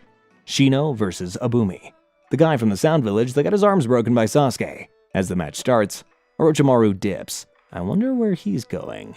Meanwhile, Kakashi successfully seals the curse mark, but tells Sasuke the seal depends on his will to keep the curse mark away. This curse-sealing jutsu is only as strong as you are. It derives its power from the strength of your will. The sealing process is painful, and Sasuke passes out. But after he's done, Kakashi hears a sinister voice from the shadows. It's Orochimaru. Oh no.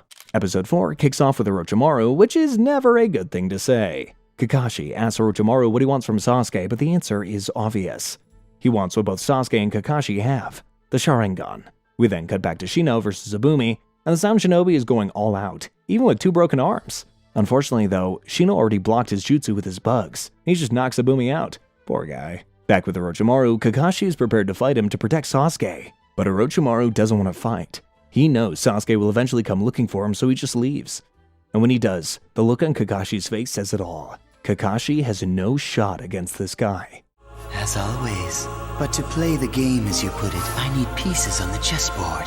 Willing pawns to do my bidding. After handing Sasuke over to the hospital, with Anbu Black Ops standing as guards, Kakashi returns to Naruto and Sakura, and assures them that Sasuke is fine. He also returns in time for the next match to be announced. Kankuro, Gaara's teammate with the puppet, versus Misumi, another one of Orochimaru's lackeys. The following episode kicks off with Kankuro and Misumi's fight, and Misumi immediately stretches like a snake and grabs hold of Kankuro's body. He then tells him to give up, but Kankuro refuses. So Misumi breaks his neck. Or at least, that's what it looks like. Because the body Misumi was strangling wasn't Kankuro, it was his puppet. And out of nowhere comes another puppet. Turns out Kankuro was hiding in the bandages all along.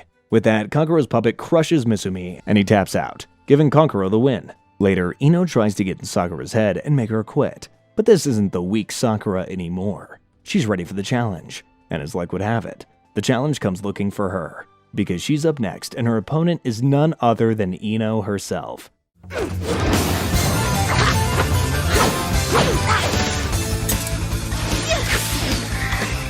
The fight begins, and the girls are going at it. During an exchange, Ino gets an opening, but instead of throwing a haymaker at Sakura, she just slaps her. What? We then get a flashback of them as kids, when they were friends and Ino protected Sakura from bullies.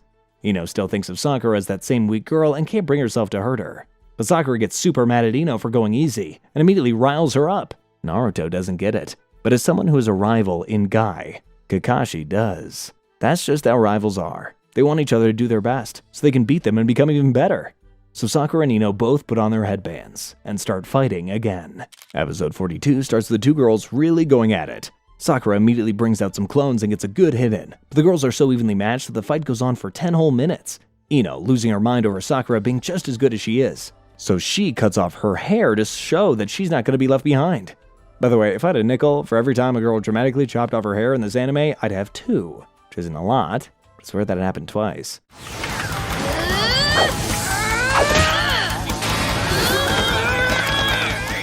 Ino then pulls out her special technique, the mind transfer jutsu. Sakura thinks she'll dodge it, but falls right into Ino's trap, because she cut her hair off to be able to trap Sakura in place. And that's what she does the mind transfer. Ino is now in control of Sakura's body. Now in Sakura's body, Ino is about to make Sakura forfeit. But Naruto screams out to Sakura before she can do it, and it wakes up Sakura's subconscious. With that, she does the unthinkable. She fights back against Ino and breaks the jutsu. So they're back to square one.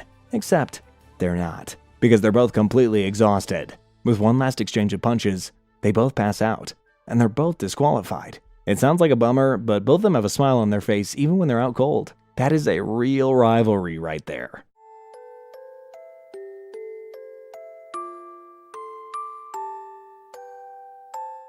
With that, it's time for the next match. Tamari, the girl from Gaara's team, versus Tenten, the girl from Rock Lee's team. Meanwhile, Sakura and Ino both wake up and share a wholesome moment before going back to hating each other. I'd say they need therapy, but I don't think therapy works as well for them as punching each other in the face. The next episode begins with Tenten versus Tamari. Tenten is keeping her space while Lee and Guy Sensei cheer her on. She then goes for an attack but misses, which is shocking because her aim is usually perfect. She tries again with more projectiles, but she misses. Seeing no solution, she goes for her special attack, but Tamari just blows it all away with her fan. It's Tamari's turn to attack, and she sends a whole-ass tornado on Tenten, completely blowing her away. Pun very much intended. With that, Tamari wins.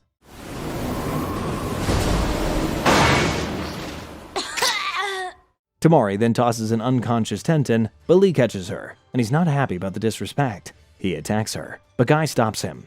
He then shares a stare down with Gaara, which may or may not be foreshadowing to the best fight in all of Naruto.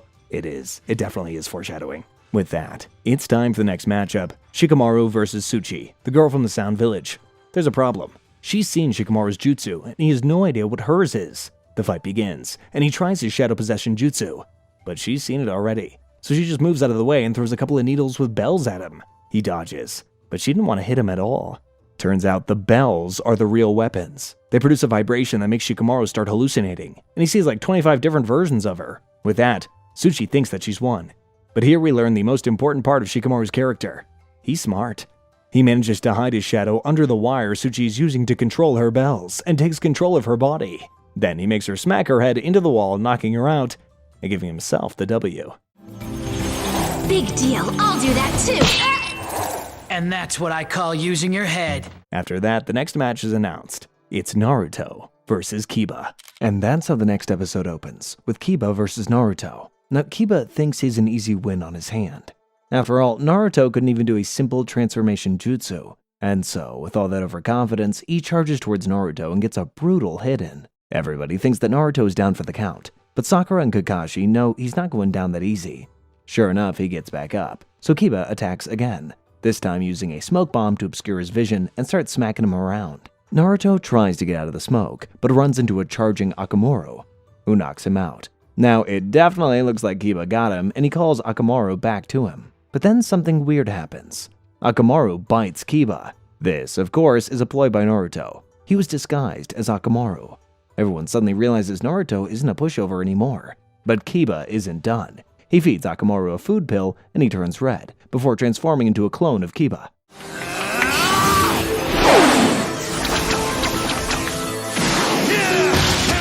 Together, they unleash Kiba's ultimate attack on Naruto, Fang over Fang. But again, and stop me if you've heard this before, Naruto gets back up. Kid wants to be Hokage after all. The next episode begins with Kiba doing fang over fang again, and Naruto's having a tough time dodging it, until he comes up with an idea. When the smoke clears, we see not one, not two, but 3 Kibas. Naruto transformed into Kiba to confuse him and Akamaru. One problem with that.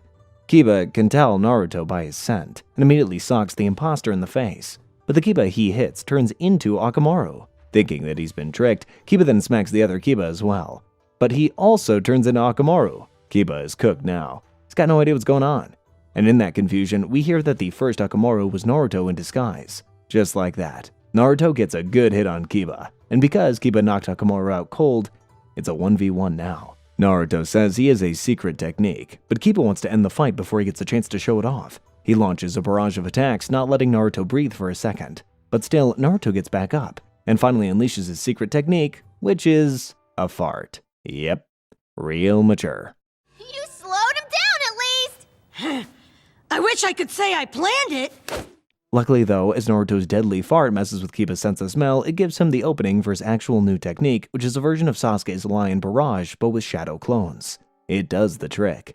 Kiba is out cold. After the fight, Hinata gives Naruto an ointment for his injuries as Neji gives her the death stare. Spoiler alert, Neji does not like Hinata. In the next episode, we get the next matchup, Neji versus Hinata. Now, from the conversation between Naruto and the others, we learn that Hinata and Neji are from the same family, the Hyuga clan. Hinata is from the head family and Neji is from the branch family. We also learn that much like the Uchiha, the Hyuga clan also has a visual Kekkei. It's called the Byakugan, and is even better than the Sharingan when it comes to reading opponents. Back to Neji and Hinata, and he tells her to drop out. As he puts it, she's too nice to be a shinobi. According to Neji, people never change. And so, Hinata has no shot of ever having what it takes to be a Chunin. Hinata is absolutely terrified of Neji. And the worst part? He knows it. He starts pointing out how her body language indicates how scared she is, which only makes things worse. I saw at that moment you were thinking of your past, your bitter past. Because of course his brutal words are going to do a great job of destroying her confidence. While Hinata won't talk back, Naruto has had enough, and screams at Neji to shut up before cheering Hinata on. With that, Hinata gets her confidence back, and the fight begins. They're both using the Hyuga style of fighting, which they damage their opponents internally using their Byakugan to pinpoint the weak spots. And the episode ends with them still trading blows. Episode 47 starts badly, with Neji landing a clean strike on Hinata. She tries hitting back, but Neji has her completely outclassed. She's on the floor, but much like Naruto, she refuses to give up and keeps the fight going, even though she's in bad shape. Her bravery is admirable, and gives us another glimpse as to the effect Naruto seems to have on the people around him.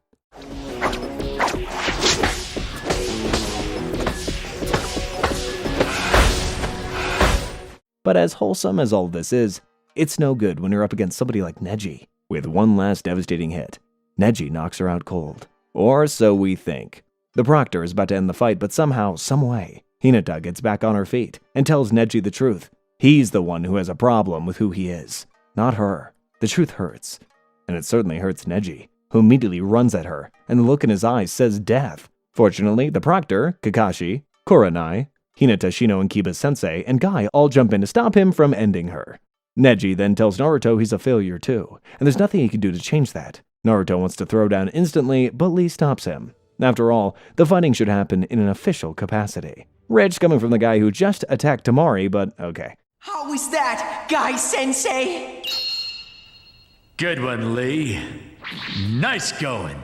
The episode ends with Naruto swearing on Hinata's blood that he'll beat Neji. Welcome, ladies and gentlemen, to the best fight in all of Naruto. Because episode 48 opens with us getting our next matchup, Rock Lee versus Gaara. Of course, we have Guy-sensei and Lee sharing one collective brain cell before the fight, and it's always hilarious.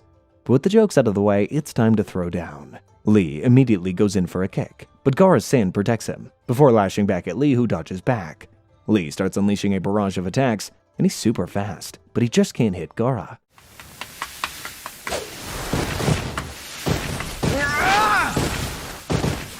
Kankuro then explains Gaara's sand shield. The sand in his gourd protects him automatically. It's so effective that Gaara has quite literally never been hit. Meanwhile, Lee is struggling with the sand, and it looks like he's about to be smothered. But Lee manages to dodge it and gain some distance.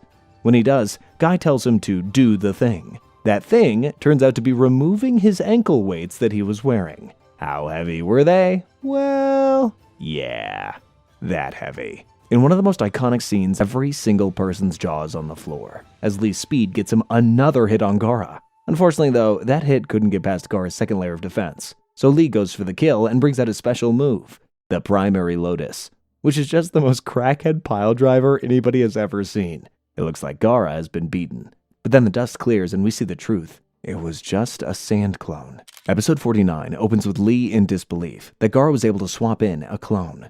What's more, the Primary Lotus takes a lot out of a person, so Lee's totally spent, and Gaara starts toying with him. It's really bad. Lee can't even dodge the slower attacks Gaara's throwing at him. Everyone looking on is worried for Lee's life, as Guy-sensei remembers all the hardships Lee had to face as someone who wouldn't use ninjutsu or genjutsu. But all of that struggle seems useless right now, because he's up against a monster. Now completely backed into a corner, Lee thinks about how much Guy-sensei inspired and helped bring him to where he is today, and decides he's not going out like this.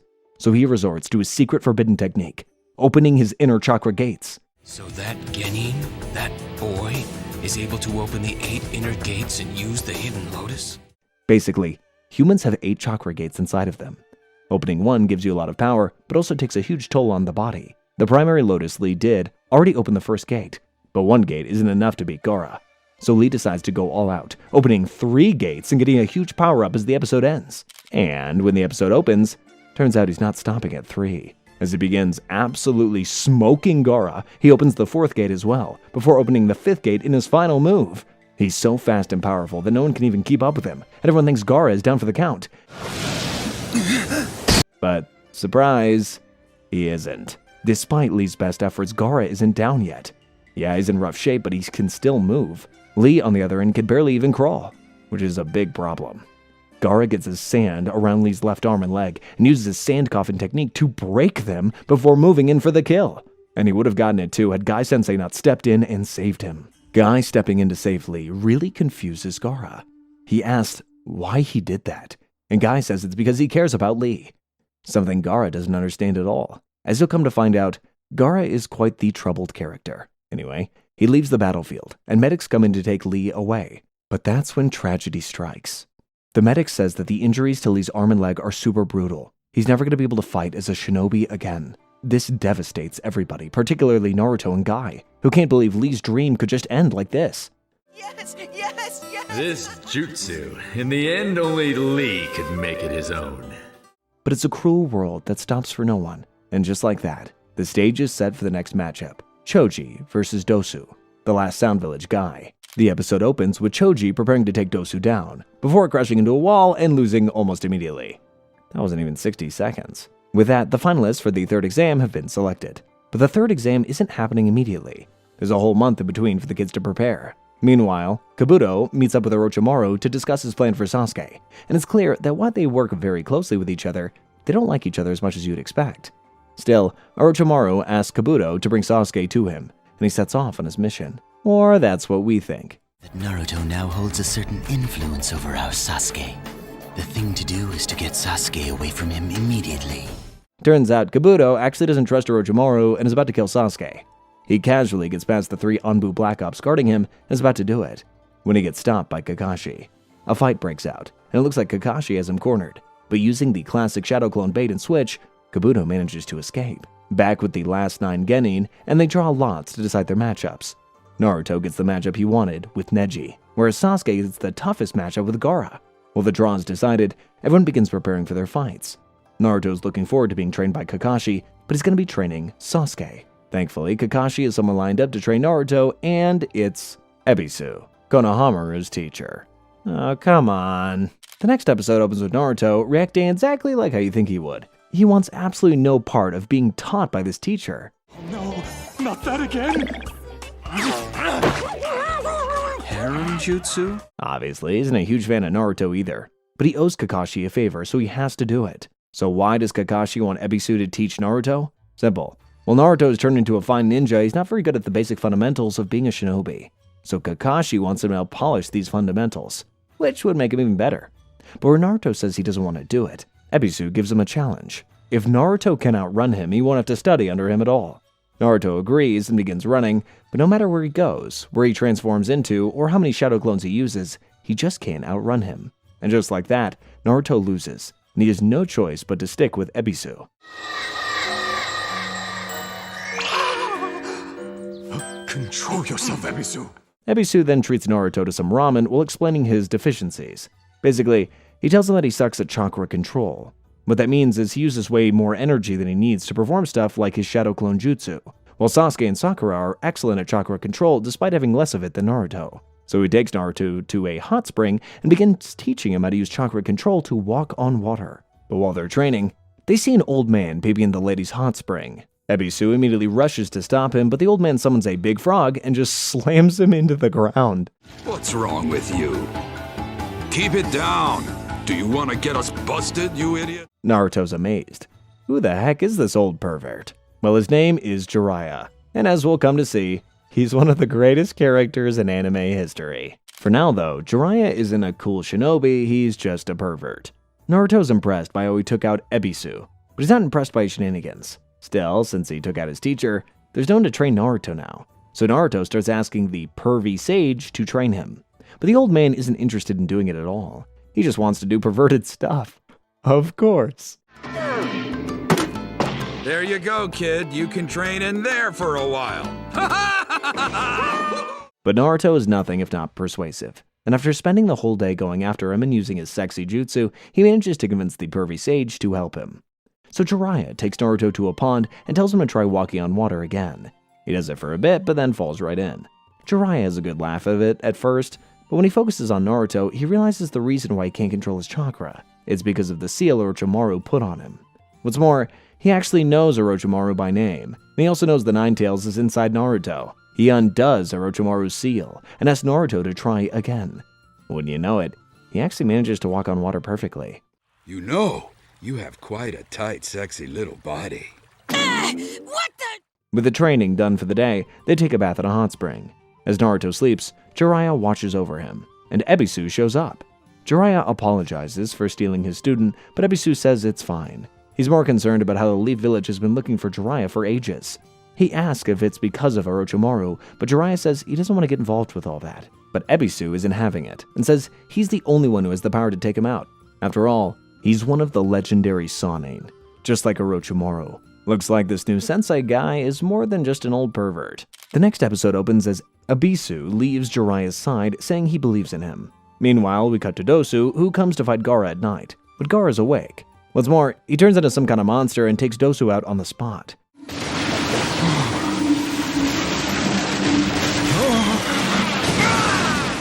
From a distance, the Sand Village Jonin and Kabuto watch on. It turns out the Kazekage, the Hokage equivalent of the Sand Village, is working with Orochimaru. Why? So they can destroy the Leaf Village. But there's someone overhearing their conversation.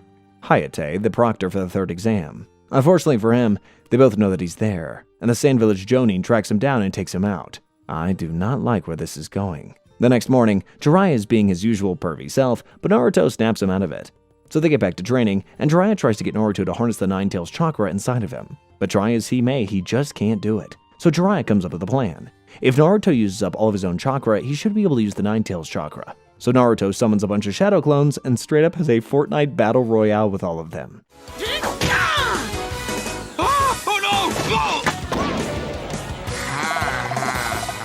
He wins in the end and is out of chakra, so Jiraiya teaches him the summoning jutsu where you can summon an animal after signing a blood contract with them. In this case, the animal in question is a frog.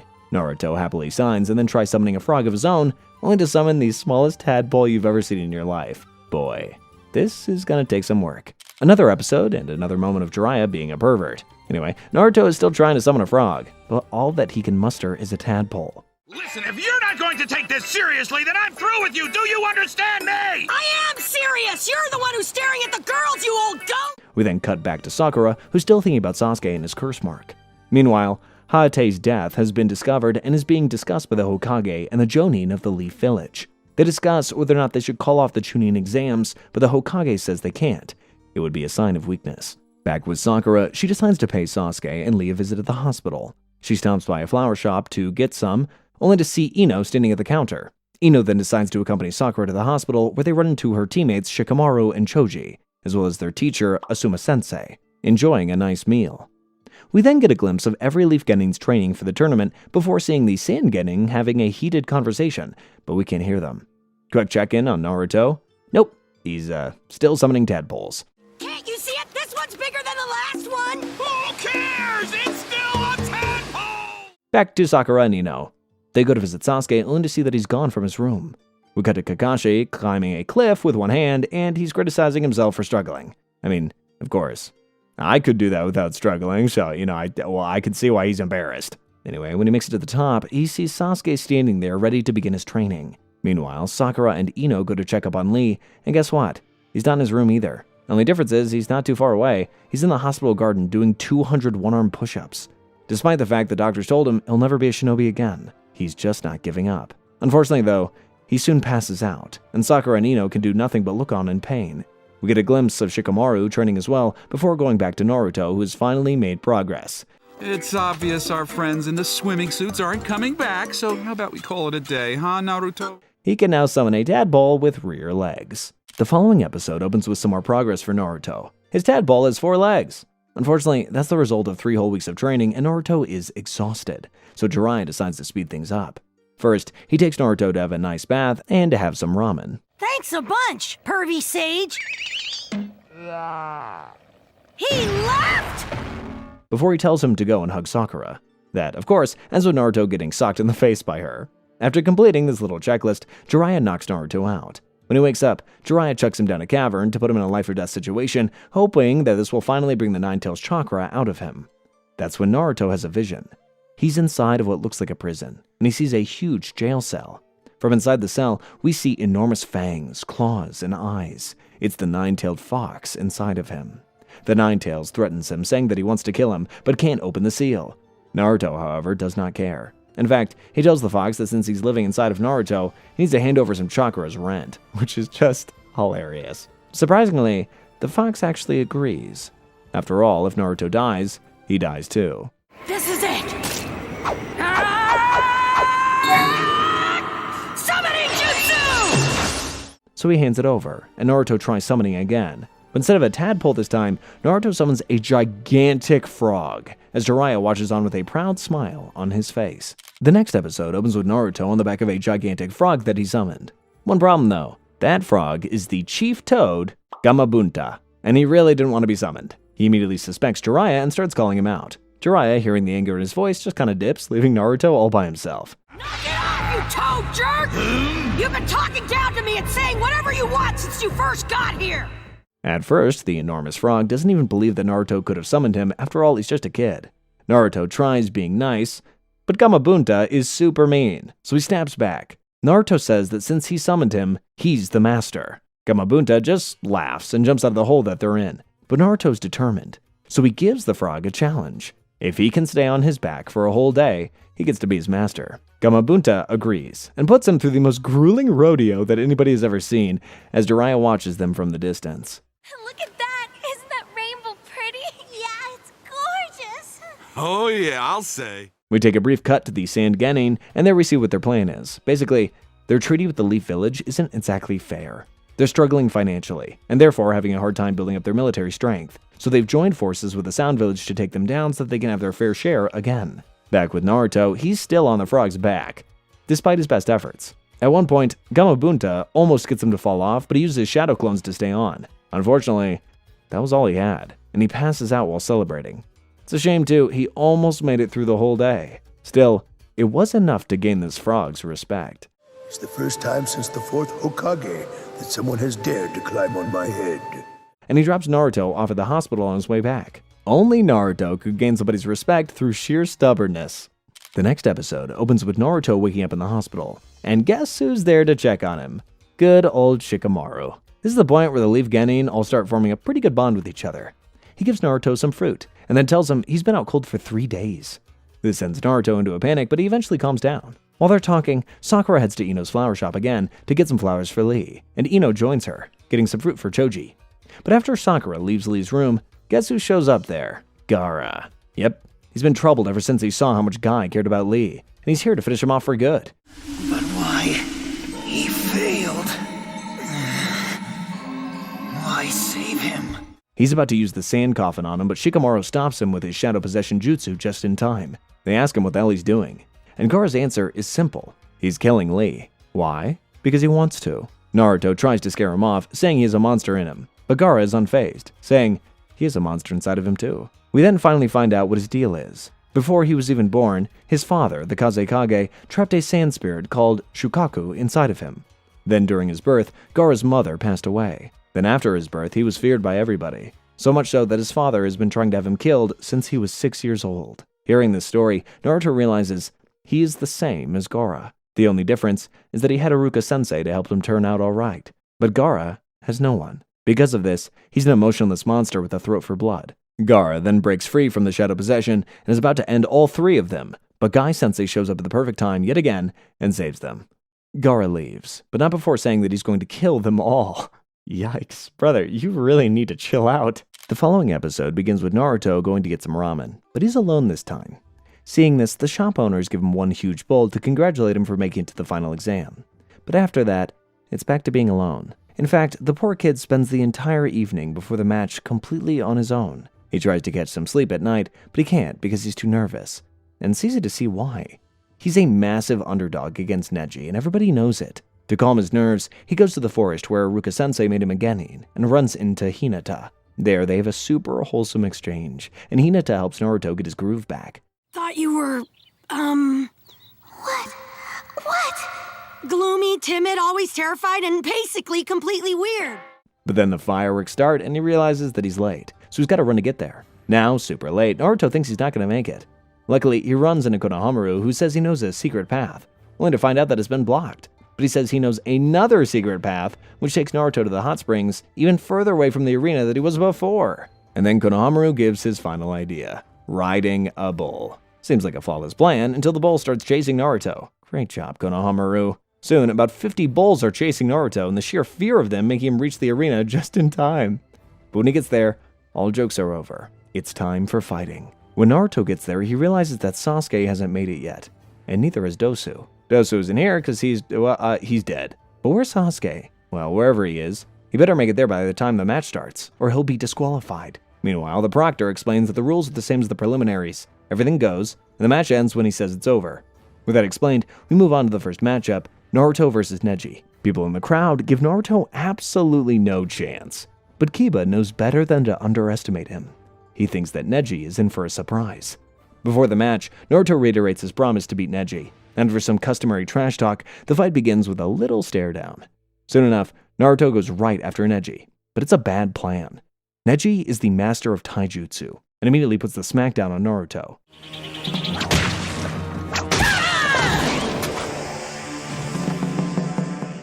Naruto then realizes that fighting Neji up close is not an option, because he can see his chakra points and attack them with his Byakugan. However, after getting smacked a couple of times, he comes up with a strategy: shadow clones with the same chakra output, so even Neji's Byakugan can't tell which is the real one. Still, while it's a pretty good plan, it's not enough. Neji's able to fight them all off, before turning around and telling Naruto he can never be Hokage. According to him, being Hokage is destiny. It's not for the likes of Naruto. The next episode starts with Kabuto taking out a member of the Anbu Black Ops, before taking his gear. Man, this guy's up to no good. We then cut back to Naruto throwing about 100 shadow clones at Neji, but Neji sees right through the plan, and finds the real Naruto striking him. Or so he thinks. In reality, it was a trap set by Naruto, as he jumps in to catch Neji off guard. But Neji uses his defense technique, 8 trigrams palms rotation. After he successfully blocks him, he brings out his own super move, 8 trigrams 64 palms. With it, he targets every single chakra point on Naruto's body and absolutely smokes him. Literally every person in the arena thinks it's completely over for Naruto. 4 palms! 8 palms! 16 palms! And even Neji says he won't be able to move. But, and stop me if you've heard this before, Naruto gets back on his feet. Naruto hates Neji for being so judgmental, so Neji explains why he believes in destiny so much. His relation to Hinata is that their fathers were brothers, twins actually, but since Hinata's dad was born a few seconds earlier, he became a member of the head family, and Neji's dad became part of the branch family. When Hinata reached the age of 3, Neji was branded with the curse mark and given the duty of protecting her with his life. At first, Neji was happy with this, until he saw what the curse mark is really, torturing the branch family members if they step out of line. But that's just where it all began. The breaking point was when someone from the Lightning Village tried kidnapping Hinata, but Hinata's dad saved her. The Lightning Village then refused to take responsibility and threatened war unless the Leaf agreed to their terms. What were their terms, you ask? The death of the head of the Hyuga clan for making the accusation. If that sounds like bullshit, that's because it is. But you know what they did? They took Neji's father, who was an identical twin to the head of the family, and killed him instead. With a curse mark disappearing at death, the Lightning Village was satisfied, and peace was maintained. But all that shallow stuff came at the price of Neji's father, and all because he was born a minute later. That's why Neji believes in destiny so much. Because his destiny cursed him, and he can't change it. It's one of the most heartbreaking episodes in all of Naruto, and truly shows us how messed up the ninja world can really be. The next episode opens with Naruto completely disagreeing with Neji's POV. Neji thinks Naruto doesn't know what it's like to carry a burden from birth and have people judging you for it, which is rich because, well, yeah, you already know. But unlike Neji, Naruto refuses to give in to his destiny. He's going to do his best to change it and get what he wants. A small problem with that, though, Neji has hit all of his chakra points. He can't access his own chakra anymore. But that's when he remembers Jiraiya's teaching, and immediately starts pulling out the Nine-Tails chakra, and everyone in the stadium, including the Hokage himself, is shocked. With his newfound strength, Naruto takes Neji head-on in close combat.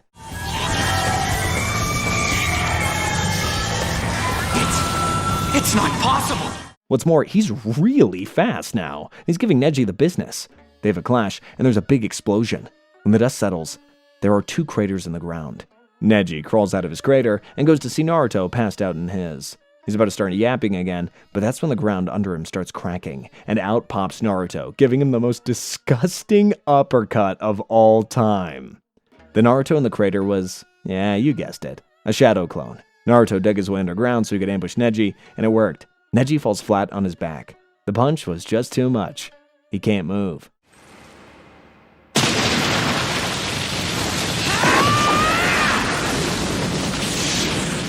Naruto then tells Neji how he failed the graduation exam 3 times, and since even a failure like him can overcome his hardships, someone as talented as Neji could never give in to the will of destiny. Wow. No, I'm not crying, I just have something stuck in my eye. The next episode opens with Naruto taking his victory lap. For years, he's been putting in the work and gotten no recognition for it. But now, for the very first time, he's being acknowledged by the village folk as a winner, and he's loving every second of it. Meanwhile, Neji gets stretchered off and is resting in the infirmary. That's when Hinata's dad, aka the head of the Hyuga clan, walks in and tells the nurses to leave. He then gives Neji a scroll that his father wrote. In it, his father writes how he chose to die in his brother's place. He did it to uphold the peace, and also because it was the only way to escape his fate and get one up on destiny. To end the letter, he tells Neji to do the same. Fight against destiny. The head of the Hyuga clan then gets on his knees and apologizes to Neji. After he leaves, Neji cries with a smile on his face. Naruto's words and his dad's scroll have changed his mind. He's going to start fighting back against destiny. Wow, man, this show just really hits me in the feels. It's so lovely. I have defied the fate of the Hyuga family. I simply wanted to choose my own destiny. With that out of the way, it's time for the most hyped match of the entire exam. Sasuke versus Gaara. But just because it's time doesn't mean it's happening, because Sasuke still hasn't shown up and the crowd is getting impatient. The Hokage decides that with the threat of Orochimaru, the only sensible thing to do is to disqualify Sasuke. But the Kazekage says he should consider postponing the match. After all, it's the one that most people are there to watch. So the Hokage makes an exception and tells them to make the next match happen. One problem with that, Kankuro is up next and he doesn't want to reveal his technique. In case you guys forgot, the Sand Village is planning to attack the Leaf Village, so he forfeits his match against Shino, and the crowd hates it. It's so bad that Temari has no choice but to go through with her match against Shikamaru. Now, Shikamaru himself considers quitting, but Naruto pushes him into the arena, wishing him good luck. He has no choice. He has to fight. As Shikamaru would put it himself, what a drag. The episode opens with Shikamaru lying on his butt, as the spectators start throwing trash in the arena. They wanted to see Sasuke versus Gaara. Meanwhile, Shikamaru is wondering why his opponent is a girl. Oh good, casual sexism. Anyway, Temari isn't happy with Shikamaru's laziness and decides to start the fight herself. Shikamaru dodges her attacks and makes his way to the shadows, where he almost manages to catch Temari. But he's out of luck. His shadow possession jutsu doesn't have the range to get her. Now Temari knows his range and can spam long-range attacks. Looks like Shikamaru is cornered. But that's when we see his sensei, Asuma, talking to Kuranai's sensei. As the fight goes on, he tells us about Shikamaru. He basically says that Shikamaru is extremely lazy and unmotivated. The guy wishes he could be a cloud for God's sake. Go for it, Shikamaru! Use the super ultimate technique on her and take that bitch down! But make no mistake about it. With an IQ of over 200, he's the ultimate strategist. A pure genius. But Temari's not waiting for him to cook up his strategy. She goes on the offensive. She begins launching attack after attack, and Shikamaru hides behind a tree. But when the dust settles, he launches his Shadow Possession Jutsu again. Now, some time has passed since the start of their match. That means the shadows in the arena are longer, and his range has increased, but just by a bit. That's when we see he's not wearing his jacket. Why? Well, he turned it into a parachute to use its shadow to attack Temari. While that's pretty damn smart, he still can't catch her. Temari puts her fan down in front of her as protection and wonders what she should do next. When she realizes she can't move her body, Shikamaru got her. But how? Shikamaru lets her turn her head around to see where she's standing, right in front of the hole Naruto popped out of. Shikamaru went underground and used her blind spot to trick her. It looks like he's won, but that's when Shikamaru forfeits? What? He says he doesn't have any chakra left, and competing in one match is enough for him. With that, the match is over, and Temari wins. Although, I doubt she feels much like a winner. Before going into the next episode, I need to point out the Chunin exams aren't necessarily win or pass. What that means is someone can lose and still become a Chunin in the final exam. While someone can win and not be a Chunin, it's all up to the judges and whether they think that Shinobi deserves to be a Chunin or not. But Naruto doesn't give us a rat's ass about all that and immediately starts tearing into Shikamaru for giving up the match. Man, that really ticks me off! That lazy son of a...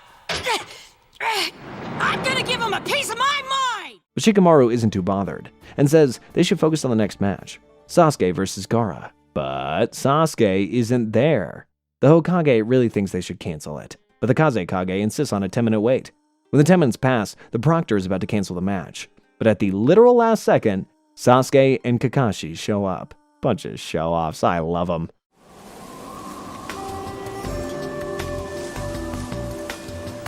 I told you he'd come.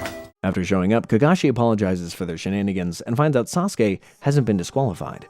Meanwhile, Sasuke catches up with Naruto and asks if he won his match. And when Naruto says he did, the smile on Sasuke's face says it all. These guys are proper friends. And even more than that, they're looking forward to fighting each other the most. The crowd is booming now, so Shikamaru and Naruto get out of the arena as Gaara makes his way down. But on his way down, two random shinobi working for a feudal lord try to stop Gaara from participating. Their lord has a bet on him losing. So Gaara mercilessly ends their lives in a scene straight out of a Conjuring movie, as Naruto and Shikamaru watch on in horror. The next episode opens with Kakashi meeting up with Sakura and the rest of our buddies tuning into the match. Sakura is super worried about Sasuke's curse mark, but Kakashi says there's nothing to worry about. While that's happening, Naruto and Shikamaru are sitting on the stairs, shook to the core by what they just saw. Meanwhile, Sasuke and Gaara's fight begins, and Gaara starts tweaking, talking to voices in his head before they start fighting for real.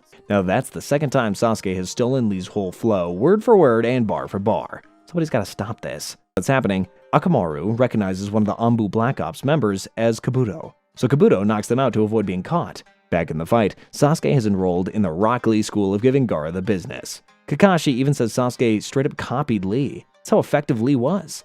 With Sasuke being so fast, Gaara retreats into a big sandball. Sasuke tries attacking it, but almost gets impaled and backs off. Temari and Kankuro, meanwhile, are terrified. They know what Gaara's planning to do, and they do not like it. The episode then ends with Gaara inside his sandball, cooking up something absolutely devious. Episode 67 opens with Kakashi telling Naruto that there's nothing to worry about. He and Sasuke didn't get there late for no reason. Meanwhile, Sasuke tries attacking the ball, but can't get past it, no matter what he does. Outside the arena, the Anbu are patrolling, looking for any signs of danger. But they really suck at their job, because they miss about 50 Sand and Sound Village shinobi in the same place. While all that's going on, Sakura asks Kakashi what Sasuke's up to, but he just tells her and everyone else to focus on the match. Outside the arena, the Sound Shinobi are beginning their plan to attack the Lee village totally undetected. Back inside, and we see lightning starting to spray out of Sasuke's hand. Yeah, that's right. Kakashi taught Sasuke the Chidori, and he learned it in a month. This kid's unbelievable. With it, he manages to impale Gaara's unbreakable guard, and everybody is shocked. He's really mastered that technique already? So, this is what the Uchiha are capable of. Meanwhile, all the enemies of the Lee village are ready outside of the arena, and they're waiting for the signal from the Kazekage to attack. Inside the sandball, Gaara realizes that for the first time in his life, he's bleeding. and he starts freaking out. Sasuke can't pull his arm out, so he uses the Chidori again. But when he does pull it out, it's not Gaara's arm that comes out, it's the hand of a monster. The sand breaks around Gaara, and everyone sees him hurt. Meanwhile, a genjutsu is casted on the entire crowd, putting most people asleep, save for Kakashi, Guy, and the other high-level ninjas. That was the signal. The Sound and the Sand Village ninjas begin their attack, with Naruto out cold. The next episode starts with the attack fully underway. Kakashi and Guy try to get to the Hokage, but the Anbu are way ahead of them. That's when the Kazekage grabs the Hokage from behind and puts a kunai to his neck. 4 sound ninjas show up and form a barrier around the Hokage and the Kazekage. No one can get in. Meanwhile, the shinobi outside the arena summon a giant 3-headed snake which starts attacking the village. You're not getting into this village! But all of this is just a sideshow. The Sand's real weapon is Gaara. Unfortunately for them, he's hurt and is hell-bent on killing Sasuke. Temari and Kankuro retreat with Gaara, and the proctor for the exam takes on their Jonin while Sasuke goes after them. Back with the Hokage, the Kazekage removes his mask to reveal that it was Orochimaru all along. He's been coordinating both the Sand and the Sound villages, and now they're attacking the Leaf village head-on. As the Leaf tries to fight off the invaders, Kakashi and Guy start taking out the enemies inside the arena. And the skill gap is pretty obvious. These guys are absolute monsters. Kakashi then tells Sakura, who wasn't taken out by the Genjutsu, to wake Shikamaru and Naruto up. They have another A-rank mission on their hands. The episode opens with Kakashi summoning a dog named Pakun to lead Naruto, Sakura, and Shikamaru to Sasuke. While that's happening, the fight between the Hokage and Orochimaru begins. We also learn from their dialogue that Orochimaru used to be the Hokage's student, and he hates him because he didn't pick Orochimaru to be his successor. So not only is he here for Sasuke, but he's after some sweet revenge too.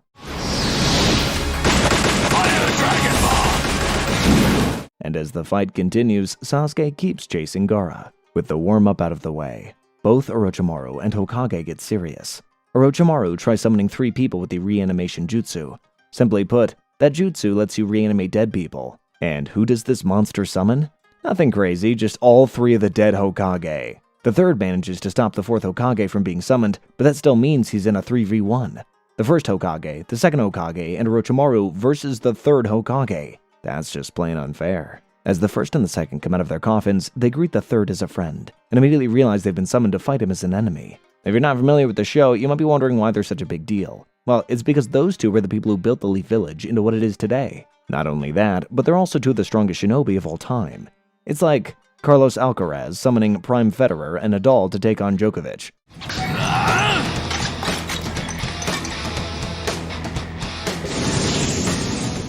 Meanwhile, Naruto, Sakura, Shikamaru, and Pakun are chasing Sasuke and Gaara. But what they don't know is Kabuto has sent some sound shinobi to hunt down Naruto. Yeah, things are looking rough for the good guys. The following episode opens with Pakun figuring out that they're being chased. So Naruto and his friends backtrack on their steps to make it look like they disappeared into thin air. The plan doesn't really work. They're still being hunted. Naruto says they should ambush them, but Shikamaru says that it wouldn't work. The guys chasing them are way too skilled. They only have one choice. One person stays behind to fake an ambush, while the others get away. Shikamaru says it has to be him. He's the only one who's a chance of surviving. Naruto and Sakura are shocked. Shikamaru doesn't really seem the self-sacrificing type, but he stays behind all the same. He might be lazy, but he is a damn good shinobi. As Naruto, Sakura, and Pakun make their escape, Shikamaru manages to lead their chasers the wrong way, and captures them all with his shadow possession. Unfortunately though, he's been through a lot today. Because of this, his chakra is really depleted. He keeps them still for as long as he can, but his jutsu gives out. As his attacker jumps in, Shikamaru makes peace with his death. But we have a lot of Naruto to go. This guy isn't biting the dust just yet. So that's when his good old teacher jumps in and absolutely whoops 9 sound shinobi on his own, saving Shikamaru's skin. Why is every Jonin from the Leaf such a badass?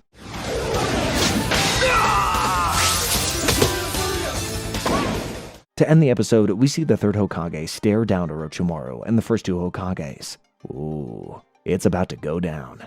Episode 71 opens with the 2 Hokages being brought back to their prime forms, and it brings the 3rd Hokage to tears. Then the fight begins, and the reanimated Hokage start giving him the business. The first throws some devastating punches before the second takes him underwater. He manages to get out, only to face the first legendary wood-style jutsu. He's trapped now. This looks bad. As all this happens, the 3rd summons Monkey King Enma, a badass old monkey that transforms into a giant staff. You fool, Saratobi! You should have killed him when you had the chance. Using it, the third starts fighting back against all three of them and even manages to slap a paper bomb on the other Hokages. But then Orochimaru gives him a Muhammad Ali combo and puts him on his butt. The monkey staff asks the third why he's not fighting like he usually does, but the answer is obvious. He's fighting both his teachers and his student. That shit's gonna break your heart. Still, the monkey's words are enough to make him lock in. He fights back against Orochimaru and blows the paper bombs on the Hokages. One problem with that. Their exploded body parts grow back. To stop them, he's gonna have to get rid of their souls. And Orochimaru reveals a horrifying truth. He's figured out how to transfer between bodies to stay young forever. It can't be. Then you've mastered even that forbidden jutsu! Meanwhile, Sasuke is finally caught up to Gaara and his team. I guess it's all coming together. The next episode opens with Temari trying to distract Sasuke, while Kankuro takes Gaara to safety. Temari puts up a decent fight and even thinks she's got Sasuke at one point. But one substitution jutsu and paper bomb later, Temari's down, and Sasuke continues chasing Gaara. Back with the Hokage, he reveals that Orochimaru's pursuit for immortality is the exact reason he didn't name him Hokage after himself. So how does Orochimaru stay immortal? Simple. He transfers his being into another body, lives that lifespan out, and then does the same. And that's why he wants Sasuke, so he can take his body for himself. This guy is pure evil. And yeah, I'm afraid. The third then has a flashback to the time that he had a chance to stop Orochimaru all those years ago. He always sensed a darkness within him, but he ignored it. And when he had a chance to kill him, his love for him as a student completely stopped him. But now he realizes his mistakes and decides to take him down once and for all. And so he, and this is no exaggeration whatsoever, summons the Grim Reaper to take him down. I know Orochimaru was there like, Is that the Grim Reaper? The next episode opens with the third Hokage using 2 shadow clones and the Grim Reaper jutsu to seal away the first 2 Hokages. It's a 1v1 now. Forgive us, Saratobi.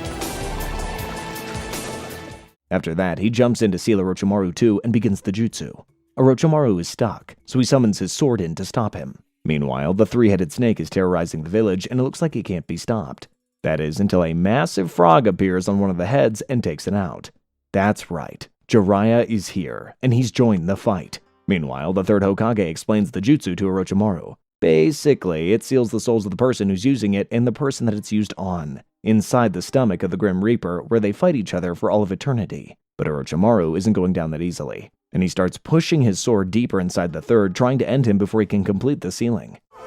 You old fool! Do you really think I'll just stand here like a frightened child and do nothing? While that's happening, Sasuke catches Kankuro and Gaara, while Temari catches up as well. Naruto, Sakura, and Pakun are still a little behind. Kankuro tells Temari to escape with Gaara while he holds off Sasuke, but that's when Shino shows up. He tells Sasuke to keep going after Gaara. After all, Kankuro was his opponent in the tournament, and he wants to finish their fight. The following episode opens with Naruto, Pakun, and Sakura changing their route towards Sasuke, since Shino and Kankuro are fighting. Speaking of those two, their fight begins, and Kankuro shows his puppet, the crow. Ooh, it's a doozy. Sasuke finally catches up to Gaara and Temari and thinks it's time for a good beatdown on Gaara, until he starts tweaking out again, and this time he starts transforming into a monster.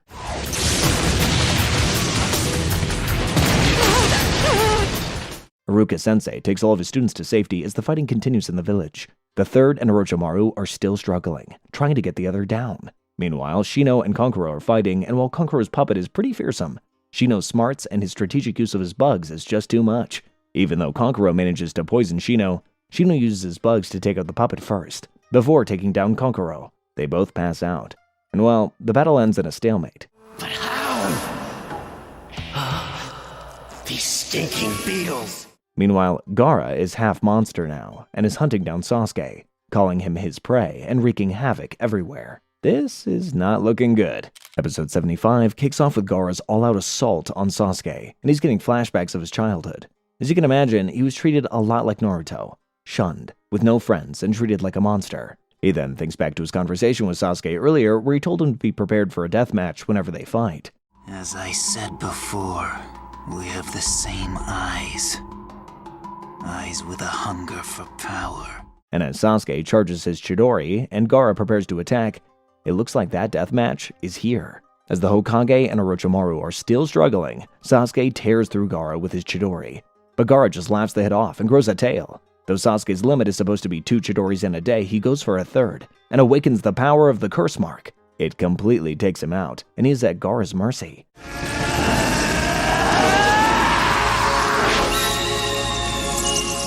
But at that exact moment, Naruto jumps in to punt Gaara in the face, while Sakura comes in to check on Sasuke's condition. The cavalry has arrived. The next episode opens as Temari watches on super worried as Naruto and Gaara face off.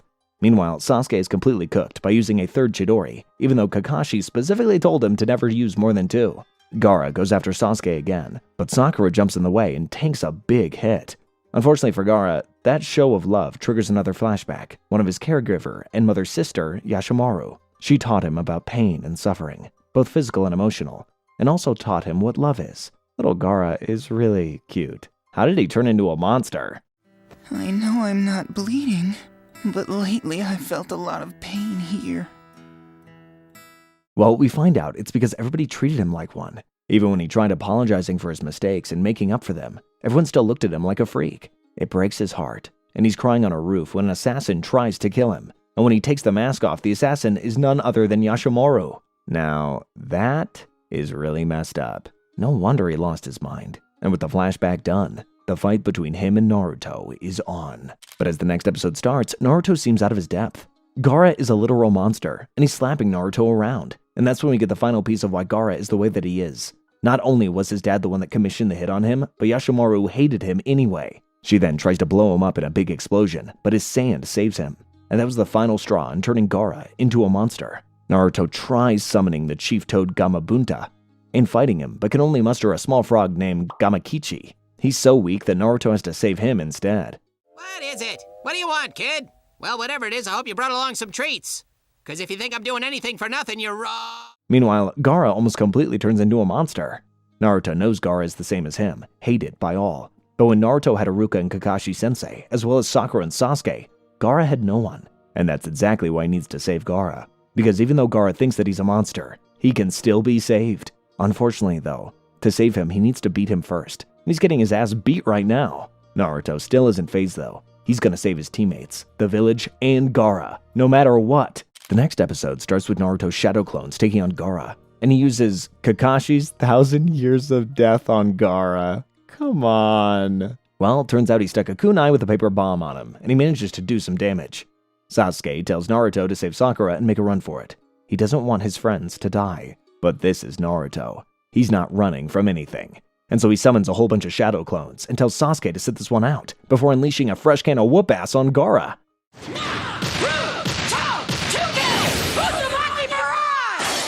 But the thought of losing to Naruto sends Gaara over the edge, and the demon inside of him is finally released. This is Shukaku in his true form. And he is massive. Naruto's about to get sand coffined, but he summons Gamabunta just in time. Now it's Big Sand Dog versus Big Smoking Frog. Naruto tells Gamabunta he needs help, but Gamabunta isn't having it. He knows what Shukaku is, and he doesn't want to fight him for Naruto. But that's when Gamakichi jumps in. Turns out, he's Gamabunta's son, and he tells Gamabunta how Naruto saved his life. After hearing this, the huge frog immediately draws his sword, and dog versus frog begins. You already told me you would make me your henchman, didn't you? It's only natural a boss would want to help out his henchman, isn't it? Don't you have any sense of duty? Gaara emerges from the top of Shukaku's head. Gamabunta explains that Gaara doesn't sleep at all. If he did, Shukaku would overtake his personality. So he spent most of his life staying awake, and that's when Gaara finally falls asleep, letting Shukaku come out in full. They start their fight, and the sheer scale of their battle shakes Sasuke to his core. Meanwhile, Naruto says Gamabunta needs to hold down Shukaku so he can get through to Gaara.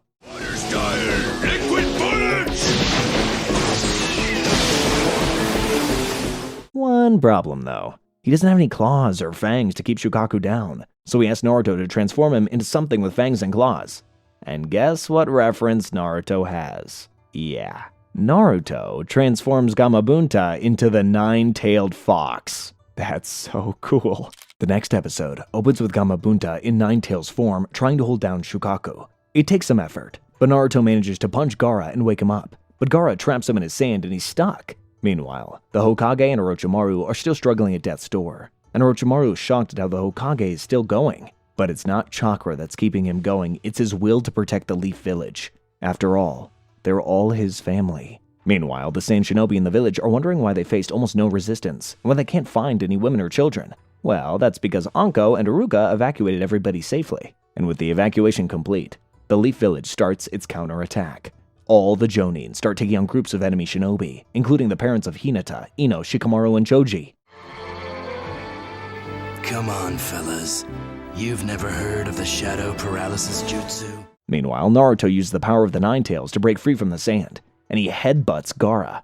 It works too. Shikaku is gone. While all that is going on, the Hokage realizes he can't take Orochimaru's whole soul with him, so he does the next best thing. He takes his arms, meaning he can't use any jutsu anymore. As Naruto and Gaara jump at each other and trade one last blow, the third Hokage takes his last breath and falls. It's a sad, sad day for the Leaf Village. They just lost the head of their family. In the following episode, Orochimaru's goons witness that he can't use his hands anymore, and realize they're absolutely cooked. So they release the barrier and grab him, making an escape. Kabuto and the Sand Jonin do the same, leaving Kakashi frustrated at Kabuto's getting away again. Are you gonna run away from me again? That would be too obvious. Meanwhile, Tamari finds an injured Kankuro, and Sakura is freed from her sand prison. At this point, Gaara is shocked. How in the world could someone like Naruto beat him? Desperate for an explanation, Gaara asks Naruto why he's so strong. So Naruto drags himself toward Gaara and tells him it's because he has people that he loves. He fights for them. That's why he's so strong. Sasuke arrives and tells him that Sakura is safe, and with that, Naruto passes out. Meanwhile, Kankuro and Tamari get Gaara and hot-footed out of there, but a very strange thing happens on their way back. Gaara apologizes. Looks like Naruto's words have gotten through to another enemy. I'm sorry. Don't worry about it. While all that's happening, back at the arena, the Jonin slowly surround the body of the deceased Hokage. Naruto wakes up the next day, thinking about the Hokage, and then he puts on his funeral clothes. The whole village comes together to pay their respects to the legend that was the Hokage, as well as the other people who passed. Konohamaru is crying, and it seems like the sky itself is crying. Iruka is also devastated, as he remembers how kind the Hokage was to him when his parents died, and he shows the same love to Konohamaru. Kakashi is also visiting a grave, that of his friend Obito, while Jiraiya watches in the distance, thinking about the good old days when the Hokage was just his teacher. Never show your feelings. Keep your mind focused on your mission, no matter what. Back at the funeral, everybody mourns the Hokage's death, but it's not all doom and gloom. The will of fire that the Hokage spoke of burns bright in the youth of the village, and it will protect the village for years to come. The episode ends with two mysterious men looking over the village, and we see that one of them has the Sharingan. Sasuke's big brother Itachi is back in town. The next episode opens with Sasuke and Naruto individually training hard early in the morning. Sasuke's then summoned by Kakashi while Naruto heads off to have his favorite breakfast, ramen. Seriously, this kid needs a better diet plan. We then get a quick cut to the Sans Shinobi finding out their real Kazekage has been dead for a very long time, that Orochimaru was tricking them into doing his bidding. We also see Orochimaru and how much pain he's in without the use of his hands. Meanwhile, Naruto runs into Konohamaru, who's looking at his grandfather's statue and is super sad. He and Naruto have a wholesome conversation about the Hokage and how hard the Leaf Village is working to build itself back. So you'll have to do enough training for both of us, okay, Naruto? Because if you slack off, I'll make it to Hokage before you. Meanwhile, Itachi and the other mysterious man are making their way through the village looking for somebody. Elsewhere, Jiraiya is doing his usual perverted shenanigans when the village elders approach him. They want him to be Hokage, but Jiraiya declines. He says there's only one more person who's better suited to the job. You see, Jiraiya and Orochimaru were teammates under the third Hokage, but they had one more teammate, Lady Tsunade, and Jiraiya thinks that she's better suited to the job. The only problem is nobody knows where she is, but Jiraiya says that he'll find her, under one condition. He gets to bring Naruto with him. I don't know about you, but I smell adventure. While Naruto tries finding his free ramen coupon at the ramen shop, Sasuke meets up with Kakashi, who's on time for once. He also sees Kurenai and Asuma, and they're all standing outside a shop. Inside are Itachi and his mysterious partner, but they leave before Sasuke can see them. But they both take Kakashi's hint and go after them. You two seem to be getting along. Idiot. Anko just asked me to pick up some rice dumplings for her. The senseis then realize one of them is Itachi and the other introduces himself as Kisame, an S-rank criminal from the Hidden Mist, the same village as Zabuza. Itachi tells Kurenai and Asuma to leave them be, but they're not budging, so they begin to fight. Kisame looks to be getting the better of Asuma until Kurenai puts both of them in a genjutsu. Unfortunately, Itachi is a master of genjutsu and reverses it back on her. She barely escapes in time to survive, and Itachi has her cornered. But that's when Kakashi shows up behind him ready to throw down. All of this is going on, Naruto has found his coupon and is enjoying his ramen when Jiraiya shows up. The next episode starts with Sasuke going down a dark set of stairs and Jiraiya convincing Naruto to go on the trip to find Tsunade. Naruto doesn't want to go, but when Jiraiya says that he'll teach him a jutsu even stronger than the Chidori, he's sold. Maybe I'll just see if Sasuke wants to come. Right! When do we leave? We also see where Sasuke was going, to the grave of his parents. Meanwhile, Kakashi and Itachi start fighting as Naruto packs for his trip. Itachi says he's had enough of the games and brings out the big guns, the Mangekyo Sharingan. It's a souped-up version of the regular Sharingan and holds a special ability, Tsukuyomi, a devastating genjutsu. Kakashi tells Kurenai and Asuma to close their eyes. Only someone with the Sharingan can hope to beat it. But it turns out that even Kakashi can't hold off its power. Inside the Tsukuyomi, Itachi tortures Kakashi for what feels like 72 hours in the blink of an eye. It's horrific, and shows just how big the gap between the two really is. Only 71 hours, 59 minutes, and 59 seconds to go. When it's over, Kakashi drops to his knees. He might be an incredible shinobi, but against Itachi, he's utterly powerless. He asks Itachi if he's here for Sasuke, but he isn't. He's actually here for Naruto. Kakashi then recalls a conversation they had with Jiraiya about the organization Itachi's working with. It's called the Akatsuki, and it's made up of 9 S-rank criminal shinobi. Well, it was until Orochimaru pulled out of the organization. Now, Jiraiya didn't know what they were up to, but he knew that Naruto having the Nine Tails in him makes him a target, and so he wanted to take Naruto completely under his care. Seeing Kakashi knows too much, Itachi tells Kisame to kill the other 2 while they take him away.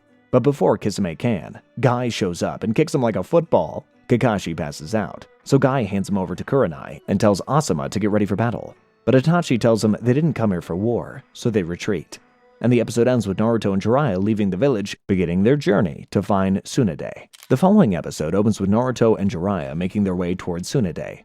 Naruto asks Jiraiya why he's taking him along on the trip, and Jiraiya says it's because Naruto reminds him a lot of the 4th Hokage, who is Jiraiya's student. Put a pin in that for later, Jartoon viewers, it might be important.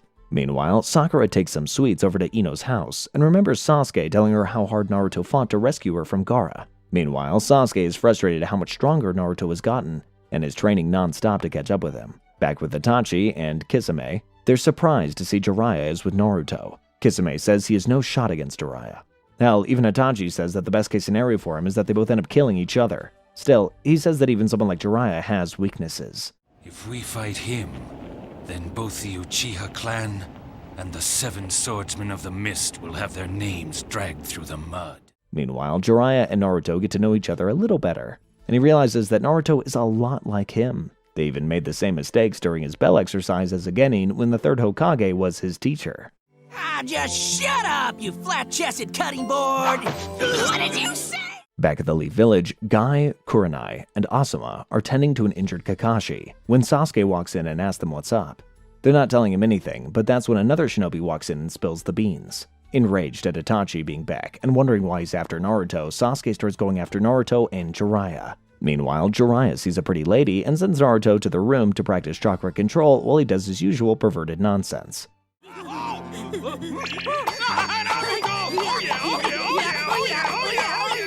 As that happens, Sasuke looks for Naruto all over town.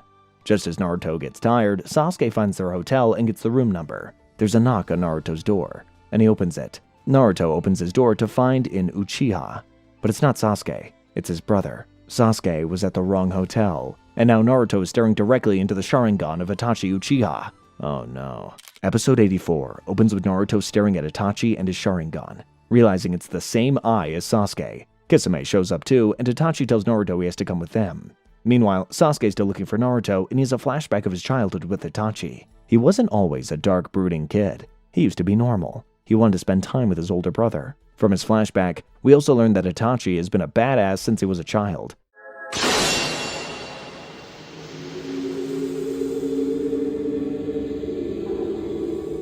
He made Chunin at the age of 10, and was a leader of an Anbu Black Ops division by 13. Sasuke seems to be living in his brother's shadow, but is determined to be just as good a shinobi as he is. That is, until he returns home one night to see every single Uchiha has been murdered, including his parents. Who did this? It was Itachi. He proceeds to show the murders to Sasuke in his Tsukuyomi, bringing him to his knees.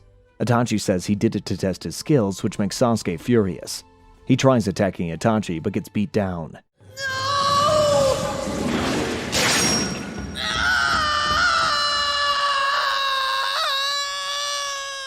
He runs away in fear, but Itachi says he won't kill him because he's too weak. He then says that if Sasuke ever wants revenge on him, he should keep hating him and keep growing stronger. Back in modern day, Sasuke has a smile on his face. He's finally about to get revenge. As Naruto steps out the door, Kisame says he should chop off one of Naruto's legs to make sure he doesn't run off. But that's when Sasuke shows up and immediately goes for a Chidori on Itachi. But this guy is on a different level and just swats Sasuke away like he's a mosquito before breaking his arm. Naruto tries summoning the Nine-Tails chakra, but Kisame's sword eats his chakra and is about to come down on Naruto. Until Jiraiya shows up. Turns out the girl he was with was sent by Itachi and Kisame, but he's not fooled that easily. But the next episode opens with Naruto saying that Jiraiya was fooled that easily, and that he's just doing some face saving right now. Then Naruto finds out that the Akatsuki are after him, and he's confused as hell. Meanwhile, Sasuke gets up and says he's the only one who will kill Itachi, but gets kicked away again. He tries again, but gets smacked away again. Kisame blocks off Jiraiya, as Itachi starts putting a vicious beatdown on Sasuke, before saying he's weak because he doesn't hate Itachi enough. And now finally!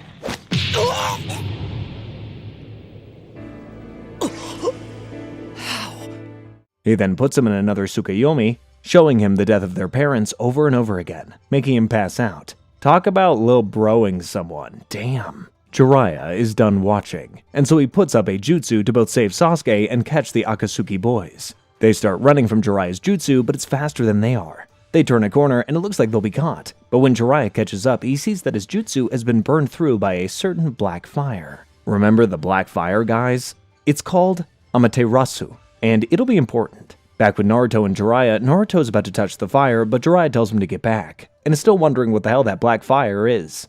He seals it away in a scroll so he can research it later. He then releases both Sasuke and the jutsu as Naruto looks over his friend, who's both physically and mentally broken. That's when Jiraiya is attacked by Guy. Don't mind him, he's just an idiot. Using my headband to peer into the opening, all I could see were two sinister figures, so I'm gonna put an end to this right now! Naruto wants to take the Akatsuki head on, but Jiraiya says he's weak right now, he needs to get stronger. After that, Guy takes Sasuke back to the Leaf Village to get treated, and we get a glimpse of the next Hokage. The following episode starts as Guy takes Sasuke and leaves for the Leaf Village, but before Guy leaves, he gives Naruto a gift. That obnoxious green onesie that he and Lee wear. What's worse is that Naruto actually likes it. Anyway, Naruto asks Jiraiya about Tsunade, and we get the rundown. She was Jiraiya's teammate, and is as old as he is, but she hates growing old, so she uses some jutsu to keep herself looking young. Oh, also, she's a degenerate gambler who's known for being terrible at all kinds of betting. She's so bad, she's got a nickname, the legendary Sitting Duck. Money possesses a frightful power. This woman, Tsunade, that we're searching for has ruined herself with the pursuit of it. They eventually make it to a bustling town with a bunch of stalls. Naruto's ready to spend big using all the money that he saved from his missions, but Jiraiya says he shouldn't spend too much. According to him, money, booze, and women are the three things that can ruin a shinobi. He gives Naruto a small sum of money and keeps his wallet, saying that he'll hang on to it. So Naruto takes the money he has and goes on a spree. He eats everything in sight and plays every game that he can find. In the end, with a little money left, he decides to get something for Jiraiya too. But when he sees him, he has spent all of Naruto's money on women and booze, breaking that golden shinobi rule in one fell swoop. I need a refresher! What were those prohibitions of yours again? What's the matter with you? You're breaking all three in one go, you... Naruto gets super mad at him. In his anger, Naruto ends up messing up some big shot gangster suit. When he threatens them, Jiraiya says this is the perfect time to show him the jutsu that he was talking about. Yeah, the one better than Chidori. He then proceeds to whack the gangster with a ball of chakra that sends him spinning off in the distance. It's called the Rasengan, and it's time for Naruto to learn it. The next episode starts with Naruto starting his training on water balloons. His goal is simple, he has to burst the balloon by gathering chakra in his hand. He thinks he'll get it done in a day, but Jiraiya explains that this jutsu was made by the 4th Hokage, and it took him 3 years to master it. In fact, it's one of the hardest jutsu to master. But Naruto's determined, and so he starts his training. As the days go by, Jiraiya keeps up his perverted antics while Naruto trains hard. Are you the guy we've heard about? The one doing research on pretty girls? Yeah! That's right, you've heard of me? But no matter what he does, he can't get the balloon to explode. That is, until he sees a cat playing with one of his water balloons and he gets an idea. He wakes Jiraiya up and shows him how he does it, by using 2 hands instead of just 1. With that, step 1 is complete. The second step is a lot like the first one, but harder. Instead of a water balloon, he has to burst a rubber balloon this time. So he gets to training, but Jiraiya heads off every day and he starts feeling lonely again. However, loneliness is Naruto's fuel, and he uses it to finally burst open the rubber ball. Kind of. It's actually more of a tear than a burst. It looks like Jiraiya is not all that bad, because he was watching, and he shares a double popsicle with Naruto afterwards. It's delicious. Then, he paints a small sign on his hand. In the following episode, Sakura is watching over a passed-out Sasuke. Orochimaru is no better shape either, with Kabuto overlooking his treatment. Meanwhile, Jiraiya explains the mark on Naruto's hand. It's to help him focus the chakra in one spot. With that advice, Naruto begins trying to make the ball explode for real instead of making a small tear in it. Elsewhere, Orochimaru starts recovering as well, even though he's in bad shape. We then also get to know why Jiraiya leaves Naruto alone, because he has to. There's no other way for Naruto to be as good as he possibly can be without learning the jutsu on his own. Meanwhile, Jiraiya starts asking around about Tsunade with a picture of her. And as it happens, Orochimaru is looking for her too. Why? Because she's a legendary healer and is the only person that can fix his arms. Soon enough, we see Tsunade actually winning big at the slot machines for once. But while her assistant is very happy, she sees it as a bad premonition. Back with Naruto, and he's completely spent by his training. Meanwhile, Tsunade is looking to leave the town as Orochimaru is about to reach it. That's when Naruto remembers a concentration lesson Iruka-sensei taught him, and he gets back at it, while Jiraiya watches him in secret.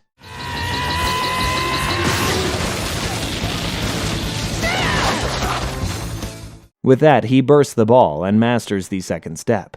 At the same time, Orochimaru finds Tsunade sitting on his big snake. The next episode opens with Naruto learning the third step. He has to take all the awesome power he learned from the first 2 steps and learn to control it into a small space. The training is simple. He gets a regular balloon and has to learn to control the Rasengan inside it without blowing the balloon up. As you can imagine, it's really hard.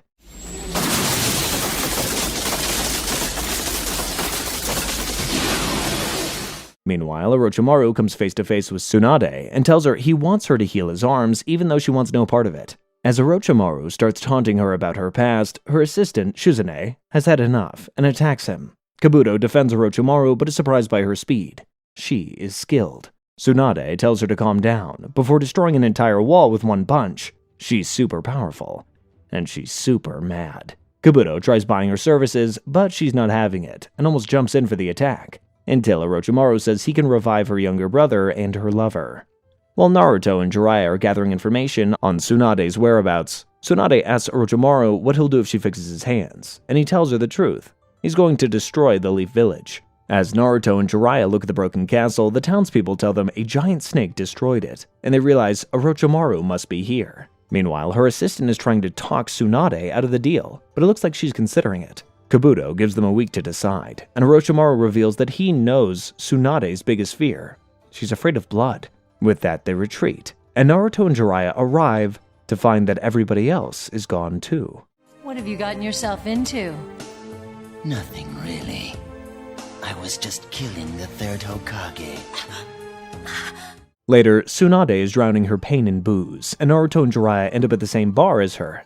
Yeah, they finally found her. There, Jiraiya tells Tsunade about the offer to become the 5th Hokage, but she refuses. It looks like she's gonna take Orochimaru up on his deal. She then calls the idea of being Hokage stupid, and that the third died because he was chasing a foolish dream. This makes Naruto furious, and he says he doesn't care if she's an old woman, he'll fight anybody who disrespects the Hokage. So she tells him they should take it outside. Tsunade challenges Naruto, saying she'll take him down with one finger, and then she actually does. She then asks him why he's so protective of the Hokage, and Naruto says it's because he wants to be a Hokage himself one day.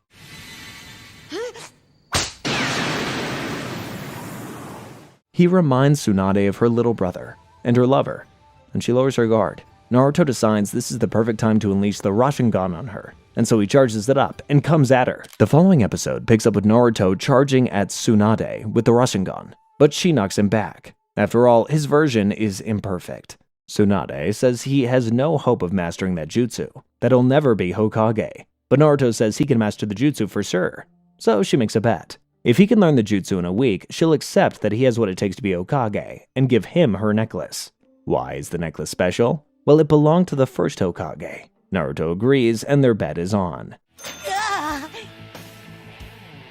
Lady, you've got yourself a bet. It's always money with this kid. Later that night, Tsunade's assistant tells Naruto that Tsunade isn't as heartless as she seems. She used to be a kind person who loved the village, but then she lost her brother in a war, and she lost the man that she loved as well. What's more, both of them wanted to be Hokage, so the idea of being the Hokage herself is just too sad. To add more to her heartbreak, her lover dies in her arms, so she's now terrified of blood. The next day, Naruto begins his training, as Jiraiya starts trying to convince Tsunade to be the 5th Hokage. He knows Orochimaru offered her a deal, though he doesn't know what it is. But he makes one thing clear. If she does anything to harm the village, Jiraiya will take her down himself. A person who feels nothing at the death of those close to him is no different than a butcher. But you're not like that. They then talk about Naruto, and she thinks about how similar he is to her brother. Naruto, meanwhile, spends all day training, doesn't even come home at night, as Tsunade thinks long and hard about Orochimaru's deal. The next episode kicks off with Naruto training hard late into the night, and Tsunade gambling as usual. Meanwhile, Orochimaru is plotting and scheming on how to make Tsunade heal his arms, even if she doesn't want to. All the while, Naruto is still training as hard as possible. He hasn't even been to their hotel room for a week, and passes out in the woods, where Shizune finds him.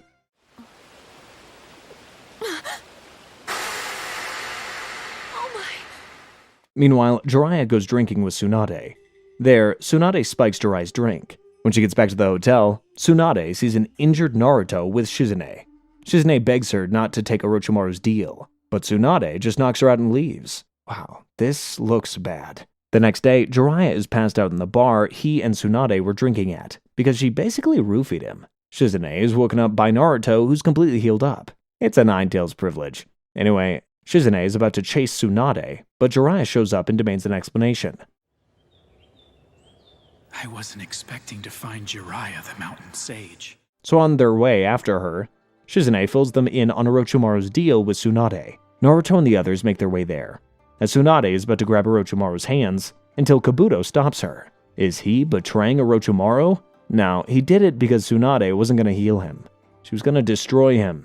Episode 93 starts, and Orochimaru can't believe that Tsunade won't take the deal. She says she does want to see her loved ones, even if just one more time, but she can't, because Naruto's resolve reminded her of the dream those two died for, and she won't tarnish their memory by resurrecting him. With that, the fight is on, and Tsunade's destructive power is on full display. Orochimaru reveals that one hit from her would be enough to kill him, and so they retreat, with Tsunade chasing them. No matter, it'll be a pleasure killing you both, right now! Meanwhile, Naruto, Jiraiya, and Shizune are still following their trail. Kabuto then uses a medical jutsu as a weapon and begins cutting up Tsunade's muscles. But this is one of the legendary Sannin. She's not going down so easily. With her jutsu, she messes up Kabuto's nerves, now moving his arm, moves his leg instead. Kabuto is a genius himself though, so he figures out how to move even with his nervous system messed up. He's about to attack her, but Naruto and the others show up in the nick of time. But Tsunade pushes them aside and starts giving Kabuto the business, until he cuts her own hand, covering her in blood. Her fear kicks in, and she can't move, so Kabuto kicks her back. Shizune grabs her, and Tsunade is out of commission for the fight. Meanwhile, Naruto realizes Kabuto is working for Orochimaru and feels betrayed. What's more, he says Naruto is no talent. He'll never be as good as Sasuke. Naruto reacts exactly how you'd imagine. He starts fighting. Jiraiya tries stopping him, but he's still feeling the effects of being spiked. I see you're as slow as ever, Naruto. No wonder you're no match for Sasuke. Naruto goes at Kabuto but gets his butt beat. Jiraiya then tells Shizune to take on Kabuto, and says he'll take on Orochimaru. Two legendary Sannin going at it? This is gonna be a big one. The next episode kicks off with Jiraiya telling Naruto to protect Tsunade, while he takes on Orochimaru. Kabuto tells Orochimaru to summon his snakes, while Jiraiya tries summoning a frog, only to summon Gamakichi. Yep, Gamabunta's son. He's running low on chakra because of the drugs Tsunade gave him. So Naruto tries instead, and he summons Gamatatsu? Gamakichi's younger brother. Oh, come on. Hey, Gamatatsu! Why did you pop out? Where's the old man? Orochimaru and Kabuto then attack, and the two 1v1 start. Naruto gets eaten by a snake, but Jiraiya has to focus on Orochimaru. Kabuto manages to get the upper hand on Shizune, and Jiraiya is struggling against Orochimaru. With Shizune down, Kabuto starts beating up on Tsunade, who's paralyzed in fear. Orochimaru laughs at Naruto and says that he'll never be as good as Sasuke. According to him, you have to be gifted to be a ninja. But Jiraiya disagrees and says the only thing a ninja truly needs is the power to never give up. And as he says that, Naruto jumps in front of Tsunade, tanking Kabuto's punch. Naruto tries hitting Kabuto with a Rasengan, but Kabuto dodges and messes up his leg. He then starts taunting Naruto, saying he should run away. When Naruto refuses, he starts beating down on him, but Naruto pushes him back. He smacks Naruto aside again, and Tsunade asks him why he won't give up. Naruto says it's because he stands by his words. That's his ninja way. Kabuto attacks him with a kunai, but Naruto lets it cut his hand and then grabs onto him. With Kabuto unable to move, Naruto uses Shadow Clone to charge up a perfect Rasengan for the very first time, and then he blasts Kabuto with it. The following episode opens with Naruto absolutely pelting Kabuto with the Rasengan. Orochimaru is shocked that someone like him could learn that jutsu, and Jiraiya, yeah, he's just proud.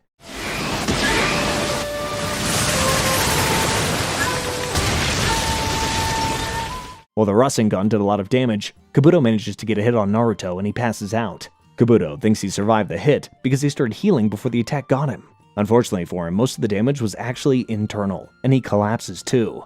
Tsunade sees Naruto out cold and begins to heal him. She manages to save Naruto and he reaches for her necklace before passing out. Tsunade just smiles, and he puts the necklace on him. It's not Naruto's power, but his sheer belief in himself and never give up attitude that changes the people that he meets. Orochimaru sees this and knows that the Akatsuki are after Naruto. He decides this is the perfect time to get rid of him, so he takes out Jiraiya for the time being and goes after Naruto. Do we have to wait for the kid to croak before we get our snacks? I'm getting hungry. Zip it or I'll make sure you definitely croak! But Tsunade jumps in his way and takes the blow for him. When Orochimaru asks why, she says it's because this kid is going to be Hokage one day, and also because she is the 5th Hokage of the Leaf Village. Orochimaru tries attacking Naruto again, but Tsunade keeps taking the hits for him, and she's still trembling with fear because of all the blood, until she stops trembling. She kicks Orochimaru back, and then heals herself. She's overcome her fear, and is ready for a showdown.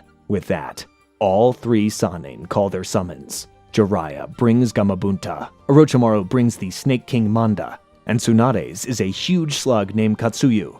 The real fight is about to begin. The next episode starts with Tsunade sending Naruto after Shizune. As the battle between the Sannin kicks off, Manda immediately grabs hold of Katsuyu, but Gamabunta saves her, and then she gets away.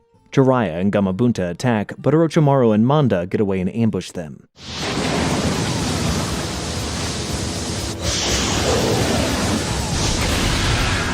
But Tsunade jumps them with Gamabunta's sword and impales Manda's face, before unleashing the biggest can of whoop-ass possible on Orochimaru. She beats him, and beats him, and beats him until he's black and blue. But since she's at her limit, she can't finish him off, so he manages to escape with Kabuto, saying he still has one more way of resurrecting his arms. Jiraiya tries to chase them, but he's exhausted too. And just like that, the fight is over. Later, Jiraiya and Tsunade look over a passed-out Naruto. Tsunade remembers the people that she lost, as well as Naruto's words. They all then get back to town, and it's settled. Tsunade is going to be Hokage. Naruto says he's not sure she's the best candidate, so they take it outside again. But instead of hitting him this time, she kisses him on the forehead, a good luck charm. And with that, they head off back to the village. Now, with Tsunade coming back to the Leaf, all the classes at the Ninja Academy are dismissed. This is when Konohamaru sees his grandpa's, the 3rd Hokage stuff, being moved. He demands to know why, and they tell him the 5th Hokage is here. He goes to see for himself and runs into Tsunade, who doesn't know who he is and treats him like a child. So poofy. It reminds me of my baby blanket. He then runs into Naruto, who tells him that she's going to be the 5th Hokage. But he's super mad and straight up denies it before running off. Poor kid. He just misses his grandpa. Tsunade is briefed on the things she needs to do as Hokage, and the ceremony for her inauguration will be held in a few days. After that, she is immediately ambushed by Naruto, who says she needs to come and heal her friends. So he takes her to the hospital, where she meets Sakura for the first time. She then heals Sasuke instantly, which brings Sakura to tears. Next, Naruto takes her to Kakashi, but unlike Sasuke, she gives Kakashi an earful. saying it's embarrassing that he got taken out like that. Then Naruto takes her to Lee before heading off to meet Iruka-sensei. He meets Iruka-sensei at Ichiraku Ramen, where they talk about the state of the Leaf Village. Things are a bit rough, so the shinobi will have to work overtime to compensate. But Naruto is ready, and Iruka believes in him. Naruto, you've sure come a long way since the time you were just a kid trying to earn one of these. Meanwhile, Tsunade is taking a look at Lee, and says that he should stop being a ninja. She says that his injuries are so severe that no one but her can operate on him, and even then there's a 50% chance of it working. The other 50%? Certain death. She says that he should look for something else to do in his life. It's just not worth the risk. Guy tries stopping him, but a heartbroken Lee just walks off without saying a word. The next episode opens with Naruto running into Lee and asking him about his treatment, but the poor guy doesn't have the heart to tell Naruto that he won't be getting better. That's when Konohamaru's friends show up. Why? 'Cause Konohamaru's in trouble. He's holed himself up in Hokage's room with all of his grandpa's stuff, and he won't come out. He's even set booby traps to stop anybody from coming in. Tsunade is about to barge in, but Naruto begs her to let him convince Konohamaru instead. She gives him until the end of the day, but it seems useless. Even the offer of free ramen won't get him out. Meanwhile, Sakura heads over to the hospital to give Lee some flowers before talking about how quickly Lady Tsunade fixed Sasuke. And just like with Naruto, Lee doesn't have the heart to tell her the truth. Meanwhile, Tsunade is preparing for her duties as Hokage, and comes across Lee's page in the ninja directory. She then goes to see him at the hospital and decides she's gonna fix him up. But to do that, she needs a book inside the Hokage's room. So she busts in like a boss, deals with all the traps like they're nothing, and gets the book that she needs. That's a Hokage, alright.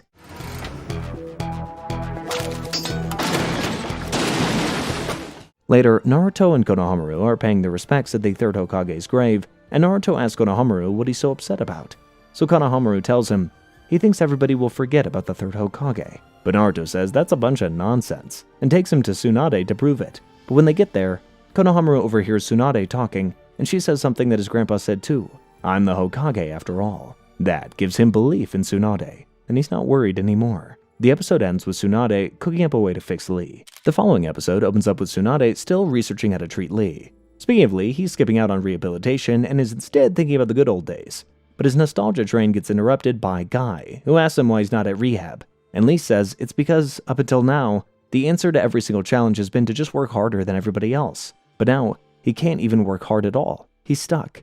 He doesn't know what to do. Seeing the pain that his student is in, Guy knows there's only one thing that he can do. Lee has to have the surgery. It must be painful, knowing all your hopes and dreams are about to be ripped away from you. Even if it's a 50-50 chance of him surviving it. When Lee says that he doesn't want to risk dying, Guy says that he won't, because everything he's done up till now has been to be a ninja. The hands of fate surely wouldn't betray him now. The next day, Shizune wakes up to see all of Tsunade's research, and she sees that the chance of success of the surgery has gone up to 58%. Later, Tsunade is officially inaugurated as the Hokage, and the Leaf Village cheers her on. The next episode opens with Sasuke still in the hospital, thinking about how bad things have gone for him ever since he got his butt kicked by Itachi. Meanwhile, we learn Tsunade is appointing someone as a Chunin. Turns out to be Shikamaru. His match against Temari was super impressive, even if he did give up at the end. And the third Hokage was planning to promote him. So, Team Asuma goes to a restaurant to celebrate, and we get a nice bonding moment between Choji and Shikamaru. Well then, why are you on a diet, Ino? We diet for one very important reason, Choji. So we can look as cute as we can for the boy we like. We then cut to Sasuke, who's having a nightmare about his past, and wakes up to the sound of Naruto and Sakura approaching his room. Meanwhile, Orochimaru sends his goons to the Leaf Village, and it looks like something is about to go down. Back in the Leaf, Tsunade tells Lee to get ready for his surgery, as Sasuke finally loses it. He's done with being outdone by Naruto, and challenges him to a fight immediately. Naruto accepts, and they head to the roof for their showdown. The ultimate failure versus the ultimate talent. The fight starts with simple hand-to-hand combat, but Naruto is on the back foot. He brings out the clones and starts cooking Sasuke, but he cooks them right back with a fireball jutsu.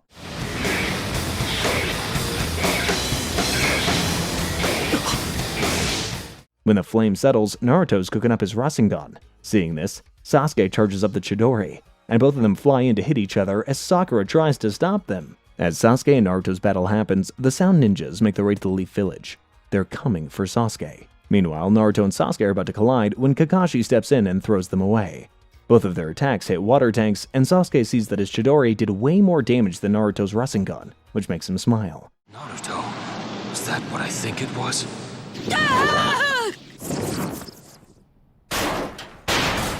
Kakashi tears into the both of them for taking it too far, but Sasuke is too happy about being stronger than Naruto to care, until he sees the back of the tank that Naruto hit, and it is completely destroyed. Meanwhile, both Jiraiya and Kakashi say the other has taught their student a jutsu way ahead of their level, and agree to talk some sense into them. Sakura is crying over her friends fighting like that, but Naruto walks up to her and tells her to stay out of their business. Jeez, that's cold. Later, Sasuke is thinking about how he's nowhere near as strong as Itachi. All the while, from a distance, the sound ninjas look at him. That's when Kakashi shows up and starts lecturing Sasuke about revenge being a useless thing. Sasuke says maybe he should kill the person closest to Kakashi. Then he would understand what it means to be like Sasuke. But Kakashi says he's already lost all the people that he was closest to. Then Kakashi says that even though he and Sasuke lost somebody, they've gained precious comrades as well. He says Sasuke should cherish them instead of wasting his life chasing revenge. He then leaves Sasuke, who sits there and thinks about how much he cares for Sakura and Naruto, but how much he wants revenge on Itachi. Just then, the Sound Ninjas show up, introducing themselves as the Sound Four. We have Kitamura, Sakon, Jirobo, and Tayuya. They start fighting Sasuke, but he manages to hold them off. Before we go another round, I should warn you. You might want to think about it. I'm in a really bad mood. But they're just getting started. Episode 109 starts as Sasuke takes on the second four, and he's doing pretty okay. But that stops when they actually start trying. Meanwhile, Sakura finally tells Naruto about the curse mark and Orochimaru, but Naruto says it's fine. Sasuke would never turn over to someone like Orochimaru. Unfortunately, after getting the living daylight beat out of him, Sasuke is at the Sound Four's mercy. But instead of killing him, they tell him to join them in service of Orochimaru. That's how they got so powerful, and it'll work for him too. With that, they disappear into the night. What does Lord Orochimaru even want with this kid? I don't see what the big deal is. Back in his room, Sasuke packs his things and gets ready to leave the village, but Sakura had a bad feeling, so she was on the road leading out of the village waiting for him. She tries her best to get him to stay, reminding him of all the good days that they've had and saying that if he stays, she'll do anything to make him happy. Oh man, the poor girl. When Sasuke refuses, she says that she's gonna scream, but Sasuke appears behind her and says, "Thank you," before knocking her out and leaving her on the bench. You haven't changed. You're still annoying. Don't leave me! When Sasuke leaves the village, he sees the Sound Four bowing to him. Orochimaru told them that when Sasuke leaves the village, he'll be their leader. And so just like that, Sasuke starts going after Orochimaru. The next episode starts when a Jonin finds Sakura asleep on a bench. He wakes her up and she starts crying, telling him all about what just happened. The Jonin then informs Tsunade about it, so she brings in the latest Chunin, Shikamaru, and briefs him on the situation. His mission is simple: gather the best genin in the leaf and go after Sasuke. So he gets Naruto, Neji, Choji, and Kiba. The Sasuke Retrieval squad is set. But before they go ahead, Shikamaru lays out a strict plan and formation for them to follow. He may be lazy, but when it comes to being a ninja, Shikamaru is top class. With all the walks you and Akamaru go on, you're the most familiar with the Land of Fire's terrain. After they're done with the mission brief, they start heading out, but Sakura shows up behind them. Shikamaru says he can't take her on the mission, and she breaks down crying, begging Naruto to bring Sasuke back. He promises on his life that he'll bring Sasuke back to her, no matter what. Meanwhile, the Sound Four tell Sasuke they have a secret task from Orochimaru. He needs to die once before being reborn. What the hell does that even mean? The following episode kicks off with the Sasuke Retrieval squad doing their best to get to Sasuke on time. Meanwhile, the Sound Four explains what it means by Sasuke dying again. Basically, his curse mark is at the first stage now, so to bring in the second stage, he needs to take this pill that will kill him. Then when he's reborn, he'll awaken the second stage of the curse mark. But while that's happening, they need to seal him up for his safety. Sasuke complies, and they do it, sealing him in a container. But as they're making their way out, they get spotted by some Leaf Jonin who start fighting. But these are 4 ninjas with curse marks. Even 2 Jonin can't beat them.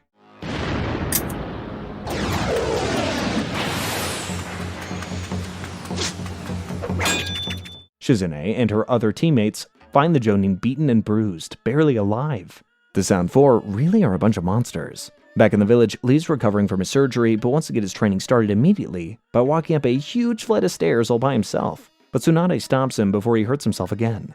Meanwhile, Shikamaru and Co. reach the area the Sound Four are resting in and navigate their way through a bunch of booby traps. Naruto, being an idiot, almost sets one off, but Shikamaru saves him with Shadow Possession. Neji then uses his Byakugan to locate the enemy, and they try to launch a sneak attack. But Kitamura figures out they're coming. When Shikamaru and Neji sneak up on them, Sakon throws a kunai with paper bombs right at them, and the episode ends with a massive explosion. The next episode opens with the explosion making Shikamaru and Neji fall right in front of the Sound 4. Shikamaru tries saying they're not here to fight, but Kidomaru has already caught the other three. What good's that gonna do? Throw all the smoke bombs you want. I've still got you. They're about to start throwing down, but Shikamaru catches them in the Shadow Possession Jutsu. The Leaf Boys think that they've got him, but Sakon uses his jutsu to attack Shikamaru from behind. He has to dodge and loses control of the Sound 4. Jirobo then immediately seals them in an earth dome. The boys are trapped, and Jirobo is slowly sucking out their chakra as well. Oh man, this is bad. Inside the dome, the boys are growing exhausted, slowly having their chakra sapped from them. Kiba and Akamaru try breaking out, but it's no use. The barrier just grows back. Seeing this, Shikamaru tries something new. Negotiation. But, well, it was just a trick to see which side of the barrier the enemy was on. Now that he knows the other side is weaker, he has Choji charge up and barrel his way out the other side.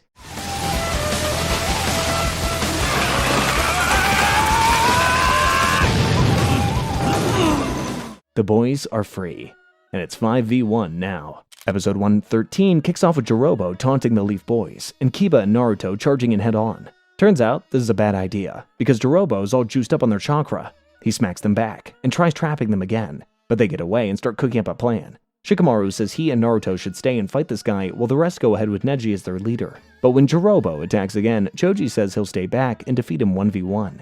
He then eats one of 3 special colored balls and takes on Jirobo. And to Jirobo's shock, not only does Choji stop him, he tosses Jirobo like a rag doll. The fight is on.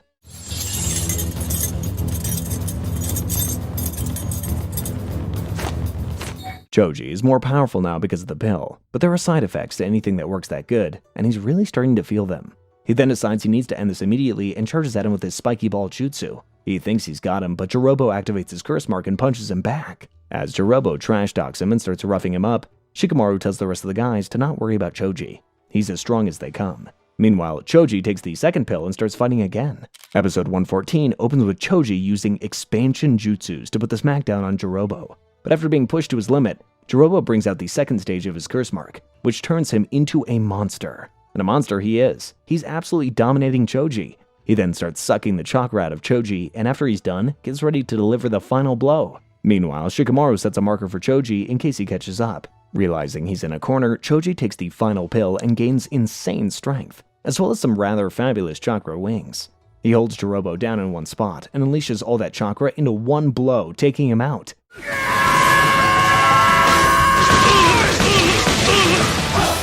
Unfortunately though, the side effects from the last pill are the most devastating, and he's about to bite the dust. He gets to a tree and starts crying as he sees the message that Naruto left for him. Remembering his friends, he lies down against the tree and stops moving. Wow. In the next episode, Shikamaru tries disguising as Jirobo to get Sasuke back, but it doesn't work. Kidomaru tells the others to go on. He'll handle it this time. And handle it, he does. Because while Shikamaru is cooking up some good plans, they don't know their enemy's jutsu. He basically has Spider-Man powers as his jutsu and uses webs to trap all of them, including Neji, who he wraps up in a cocoon. Then he starts picking off Naruto's shadow clones in a sick game, trying to see how long it takes to get the real one. But the real Naruto isn't there, and he launches a sneak attack at the perfect time. But even that isn't enough to catch him, and he traps Naruto too. Looks like he's a goner, but Neji jumps in at the last second to save him. His gentle fist style is the only thing that can cut Kidomaru's threads, so he tells the others to keep moving. This is his 1v1 now. If we all stay here, we won't be able to catch up with Sasuke. But what about Choji? He hasn't come back. Kidomaru isn't letting them get away that easily though, and launches an attack, but Neji just swats it away. Naruto and the others escape, so the fight is on now. Kidomaru starts launching webs at Neji and he keeps cutting them up, but they're too many, and Neji gets caught. Neji's enemy is going for the killing blow, but he uses his insane chakra control to get out. And unfortunately for Kidomaru, he's in range for the 8 trigram 64 palms technique. The following episode starts with Neji unleashing the 8 trigram 64 palms on Kidomaru, but his armor means even Neji's best shot doesn't affect him. Still, even this guy can realize that there's no beating Neji in close combat, so he retreats and tries launching an ambush. But Neji's Byakugan sees everything, and he uses 8 trigrams rotation to block the barrage of attacks. No way! Realizing Neji means business, Kidomaru activates his curse mark and summons a huge spider. This big one then gives birth to my biggest fear, 1,000,000 smaller spiders. He launches them all at Neji, who uses the rotation to keep them away again. But just as he stops his rotation, Kitamura launches an attack at him. But there's no way that Neji's going to be caught that easily, and he deflects the attack. Still, Kitamura keeps launching attacks, hoping to find a weakness in Neji's technique. Even when Neji increases his 64 palm technique to 128 palms, one of the kunai that Kitamura launches ends up hitting him.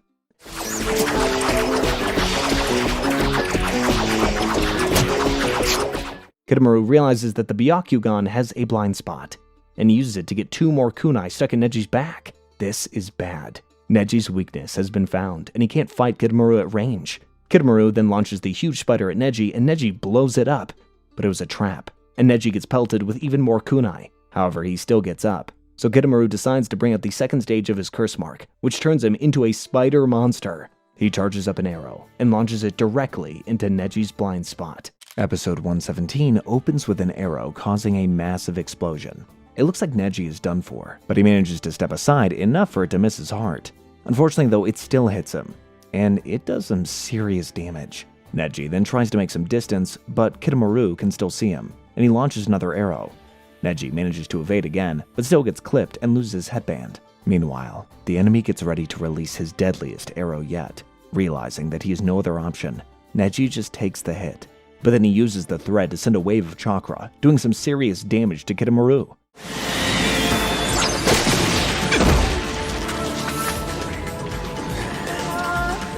Neji isn't done yet, and he charges in to absolutely pummel him, defeating him. Unfortunately, his own injuries are extremely severe, and he can't go on. Still, he remembers his journey up until this point, and even though he passes out, he does so with a smile on his face. The next episode opens with Shikamaru saying they can't attack at night, they have to wait until the break of dawn. Meanwhile, back with Orochimaru, his body is breaking down by the second, and he needs a new vessel immediately. He's holding out for the Sound 4 to bring Sasuke in, but Kabuto says there's a real chance that they won't make it in time, so he should just choose another body for now. Kabuto then goes to this prison he and Orochimaru made, and says that he'll release the last guy standing. It's kinda like Fortnite, you know, but in real life. How would you like to be released from your imprisonment? Anyway, with that done, he only has to do one thing. Wake up some guy named Kimimaro. Kabuto then goes to see this Kimimaro. Turns out he was supposed to be Orochimaru's vessel, but then his body is sick and he can't serve Orochimaru anymore.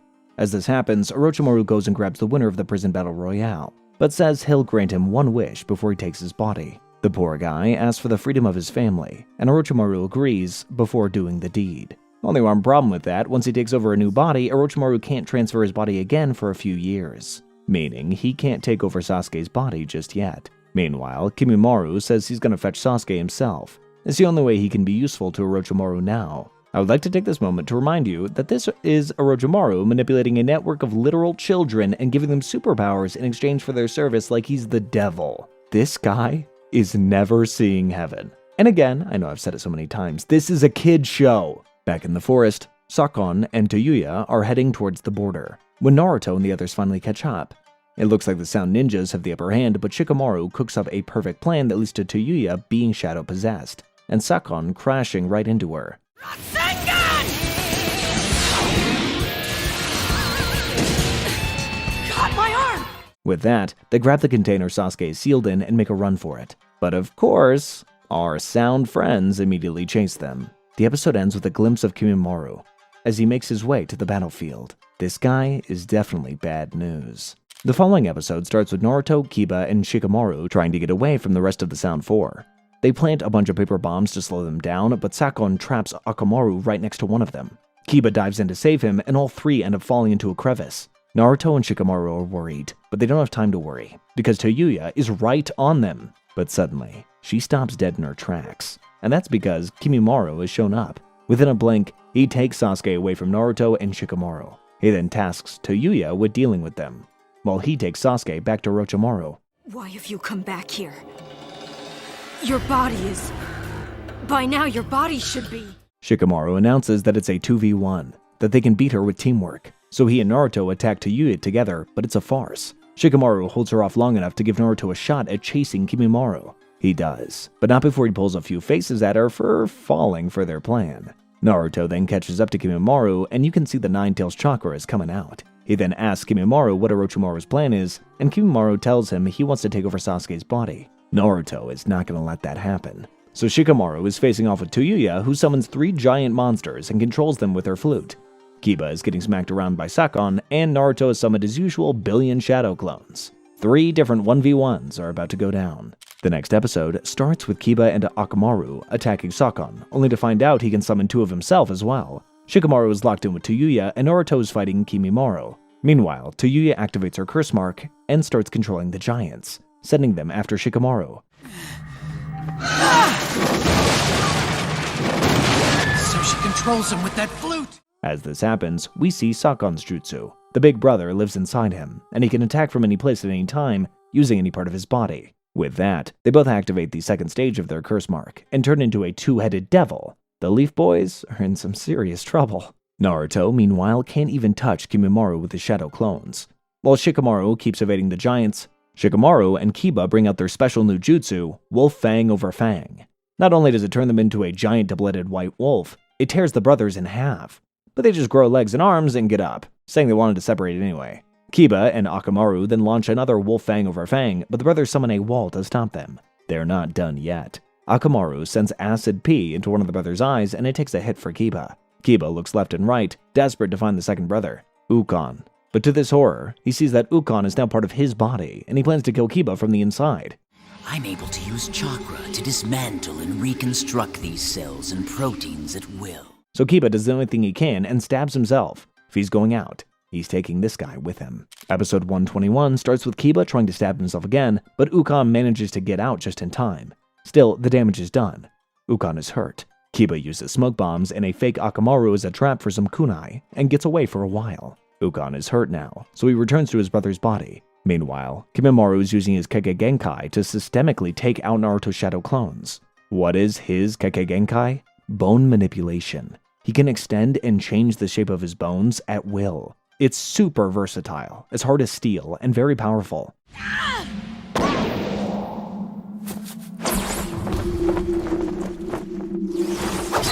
As Kimimaro makes a sword out of his bones, Sasuke's container starts smoking. Something bad is about to happen. I can feel it. While that's happening, Toyuya is still chasing down Shikamaru, who's keeping his distance. Meanwhile, Kiba's lost too much blood. It looks like he can't move. Sakon catches up to him, but he escapes using the river. Toyuya also catches up to Shikamaru and finally corners him. He can't pick up which notes control which movements, meaning that he's stuck. And the episode ends with Toyuya's giants charging in. Episode 122 begins with Naruto surrounding Kimimaro. Kimimaro says he'll show Naruto a special move called the Camellia Dance next, and begins taking down even more clones. While that's happening, Toyuya's giants charge in with new attacks. Shikamaru realizes the attacks are pure chakra, and he can't deal with them head-on, so he starts strategizing. She changed the tune! Meanwhile, Kiba makes it downstream, but Akamaru is in bad shape. Can't even eat a food pill. Kimimaro is still taking out Naruto's clones, and Shikamaru finally finishes cooking up his plan. He launches 8 attacks, but they all fail, and Toyuya sends her giants after him. But all 8 attacks were decoys. The real attack is the 9th one, a light bomb that increases the power of his shadows. He uses the increased power to control the 3 giants with shadow possession, and Toyuya can't believe he could read her music like that. But he wasn't reading the music. He was reading the movements of her fingers. He charges in with the giants, but Toyuya just undoes the summoning jutsu, sending them back. But as always with Shikamaru, there's always more. His plan was to distract Toyuya using her own summons to get close enough to use shadow possession. It works, and Shikamaru has her. What did I tell you? I'd hunt you down using your own pieces. I used them all right. But that's when Toyuya activates the second stage of her curse mark and begins resisting against the shadow possession. Shikamaru tries strangling her, but she breaks free and puts him in a genjutsu. Now it looks like he might be done for. Until he breaks the genjutsu by breaking his finger, and now he's got her back under his shadow possession. So now it looks like she might be cooked. There is no such thing as a simple Shikamaru fight, is there? The episode then ends with Kiba making his way downstream, through the water. The following episode opens with Shikamaru and Toyuya fighting for control. Even though Shikamaru has her binded at such a close range, her insane amount of chakra means that he just can't stop her. Shikamaru realizes he needs to end this soon. Meanwhile, Kiba is tending to an injured Akamaru, and he senses people moving towards them, so he changes his hiding place.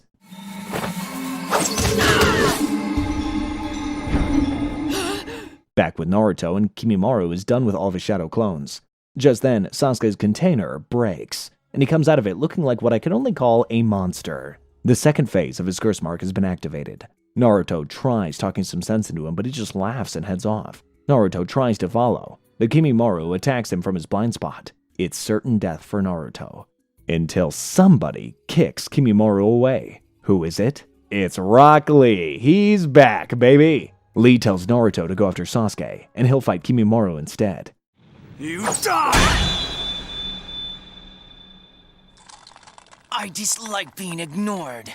Back at the Leaf, Tsunade is filling in the injured Jonin on the situation, and says she made a move to help them. That's when Guy shows up asking about Lee's operation. Tsunade tells Guy that Lee's surgery was a success, that he should be resting, which he definitely is not doing. When they check his room, they see not only did he leave, but he took Tsunade's alcohol instead of his medicine with him. The bottles look exactly the same. This makes Guy's face go white. When Tsunade asks why, he says it's because alcohol turns Lee into a madman. Not only that, but he's a natural master of the drunken fist. For anybody not in the know, drunken fist is a type of martial art where you get drunk and you fight. It makes you totally unpredictable. Back with Kimimaro, and Lee asks him to stop for him to take his medicine. Kimimaro obliges, and Lee gulps down the alcohol. He is instantly a drunken mess, and is ready to take on Kimimaro again. Love elixir? Oh no. Guy, what's the matter? How is he gonna fight him drunk? The episode then ends with Naruto chasing Sasuke at full speed. Bro is bringing his friend back no matter what. The following episode opens with Lee more drunk than a sailor as he lunges at Kimimaro, only to fall on his face. But when he gets up, he attacks for real, and his speed and power are unbelievable. What's more, because he's drunk, his movements are so random that Kimimaro can't see them coming.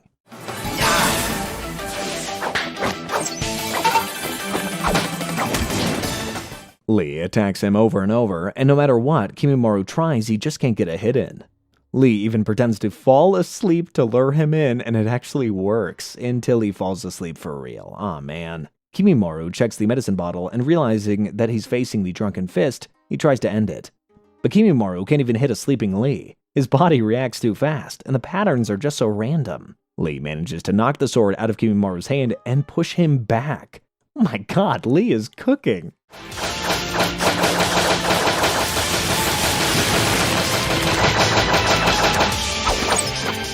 We then catch a glimpse of three people approaching the area, before going back to Lee. Kimimaro finally locks in and activates his curse mark. He can use even more bones now, and he's faster too. He manages to push Lee back and cut his face as well. While all that's going on, Shikamaru is still struggling with Tayuya, and Sakon is hot on Kiba's trail. The cut on Lee's face has made him lose his drunkenness as well. He's back to normal. All three Leaf Genin are in a really bad spot now. Shikamaru loses his control on Tayuya. Sakon finds Kiba, and Kimimaro stops Lee's primary lotus. The first gate of opening! Open! All three sound ninjas go in for the killing blow, but then something strange happens. Tayuya is blown away by a gust of wind.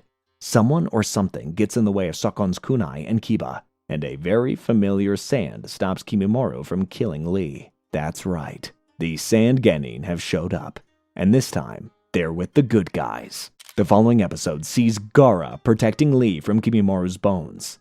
Meanwhile, Tamari is helping out Shikamaru, and Kankuro is fighting off Sakon and Ukon. He takes out Ukon with his fake puppet gimmick, and he's forced to merge back with his brother. With that, the fight is on, but it's not a long one. Kankuro attacks them from different sides to make them move in a certain direction, and that leaves them right inside the puppet's body. He then uses the puppet's limbs to impale them. Wow. Secret black move!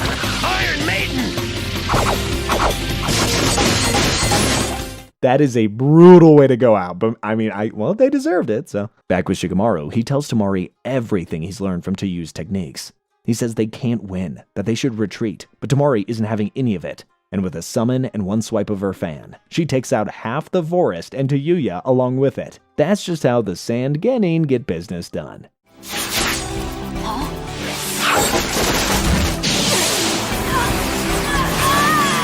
Meanwhile, Gaara and Kimimaro are having a stare down. It's It's a fight between two of the most OP Kekkei on the planet. The following episode kicks off with a bang as Kimimaro is running at Gaara and Lee. Gaara tries hitting him with sand, but it's just no good.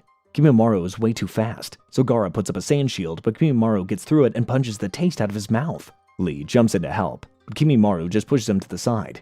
He's out of his depth in this fight. Tsunami!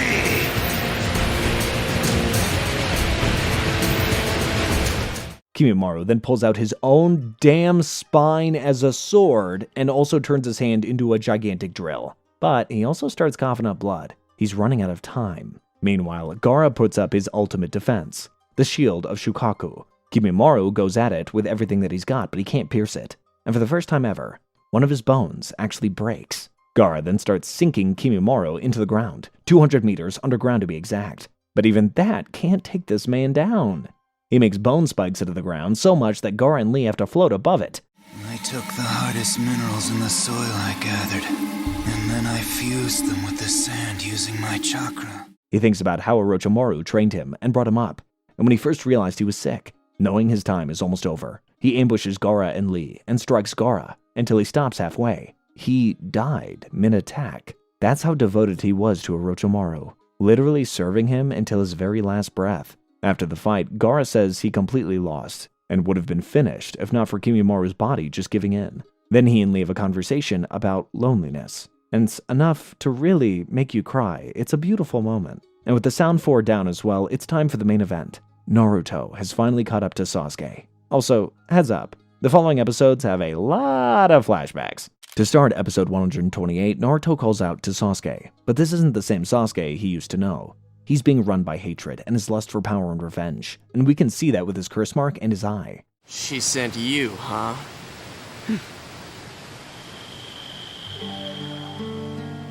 Everything I could.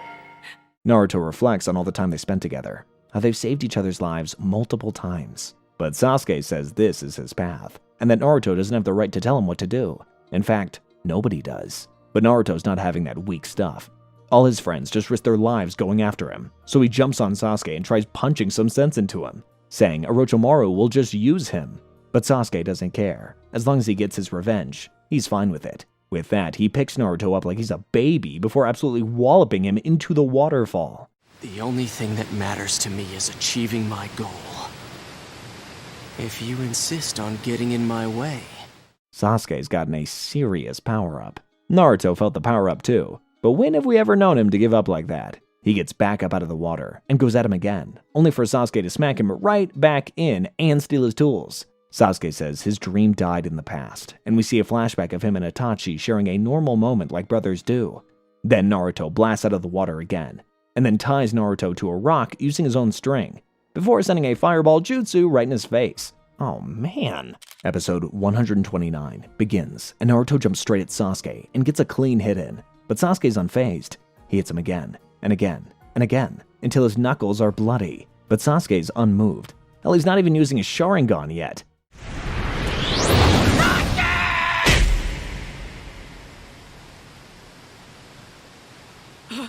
He starts pummeling Naruto, saying he'd never have gotten this strong if he stayed in the village playing ninja with him. We then cut to another flashback of Sasuke and Itachi, and see how his childhood was, always in the shadow of his older brother. No matter how hard he worked, or how well he did, he was always a step behind Itachi. But Itachi wasn't perfect. The perfect ninja, yes, but his resentment for the Uchiha clan and their traditional way of thinking was starting to show way before he murdered all of them. Sasuke. Use the bathroom and go to sleep. Okay. It reached a boiling point when the Uchiha police accused Itachi of murdering his best friend, Shizue Uchiha. We'll get to know him a little better in Shippuden. He proceeds to whoop the police's butt, but stops when his father shows up and apologizes. But Sasuke sees his eyes, and his Sharingan is different. More on that in the next episode. If I find you betrayed this clan, I want you to know, you'll pay for your wrongs. With that, Naruto gets up and gets ready to throw down with Sasuke, who finally brings out his Sharingan. The next episode sees the fight begin with Naruto throwing shadow clones at Sasuke, and Sasuke cooking them all. With his Sharingan, he can see the real Naruto. Flashback time. Sasuke could see the relationship between his dad and Itachi grow sour after the police incident. With his relationship with Itachi falling apart, their dad takes Sasuke for training and tries teaching him the fireball jutsu. But it's the same as always. He's not as good at it as Itachi was. But Sasuke is determined to catch up to his brother, so he trains all day, every day, practicing the jutsu over and over again. Today for sure. Fire style! Fireball jutsu! Sasuke's mom patches him up in between, and he keeps practicing all week long. Finally, he calls his dad to come watch him and shows him a full-fledged fireball jutsu. And for the first time in his life, his dad praises him like he did with Itachi. But then he follows it up by saying Sasuke should stop chasing Itachi. Jeez. Sasuke asks his mom why his dad only ever worries about Itachi, but his mom says that's just because Itachi is such a big part of the clan. But Sasuke can't shake the feeling that Itachi is different. The other day, down on the dock, Father said to me, "That's my boy." That's something he's only ever said to Itachi. We then see the day when Itachi killed his entire clan, and it started like any other. Sasuke asking Itachi to teach him, and Itachi saying he doesn't have enough time. There, Sasuke asks his dad if there are different types of Sharingan, with Itachi's special eye in his mind. His dad tells him about a kind of Sharingan even above the regular type, the Mangekyo Sharingan. Meanwhile, back to the present time, Sasuke and Naruto are fighting, and Sasuke isn't holding back at all.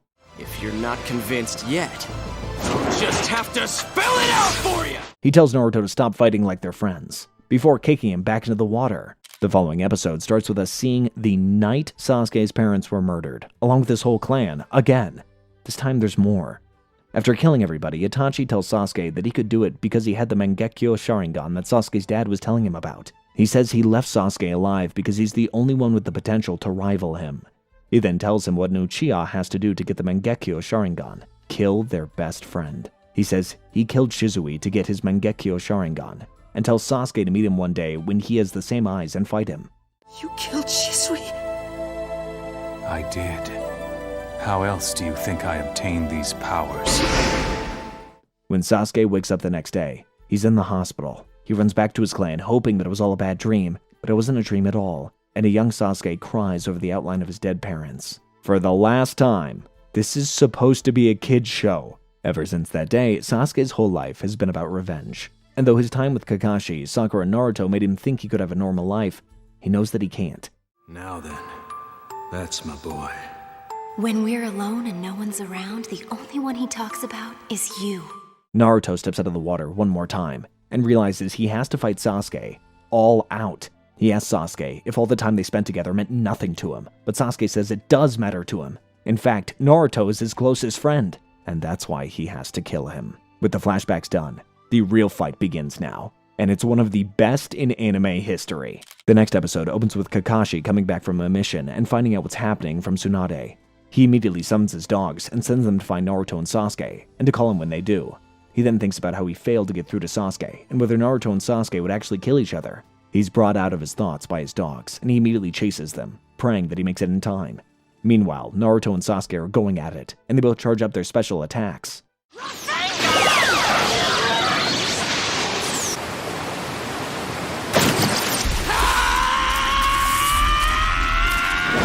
The Chidori and Rasengan meet, and the explosion sends them both flying. They both slowly crawl out of the water, realizing the other could kill them before starting their battle again.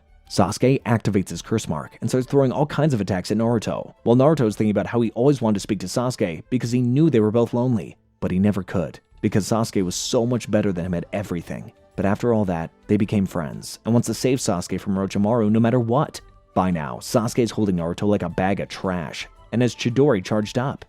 Without even flinching, he hits Naruto with it, and it looks like it's all over. Until Naruto grabs Sasuke's arm and throws him back. The Nine Tails chakra has finally come out, and Naruto isn't playing anymore.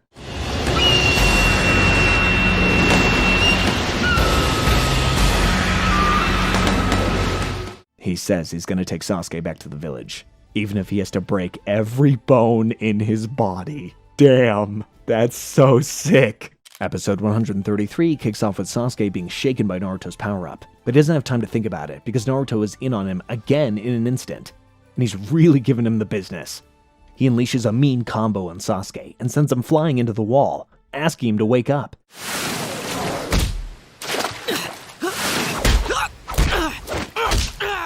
But Sasuke says Naruto doesn't know the pain of having a family and losing it. After all, he grew up without one in the first place. Naruto says Sasuke's right. He's never had a family. But he says that when he's with Iruka-sensei, he imagines that's what having a father must be like. And that when he's with Sasuke, he imagines that this is what it's like having a brother. He says that he didn't have a family before, but he has one now. He's not letting them get away. Naruto's words move Sasuke to the core, and the emotion causes his Sharingan to fully awaken. They start fighting again, but Sasuke's fully awakened Kekkei Genkai is OP as hell. He starts dominating Naruto and lands the cleanest punch I've ever seen in my life.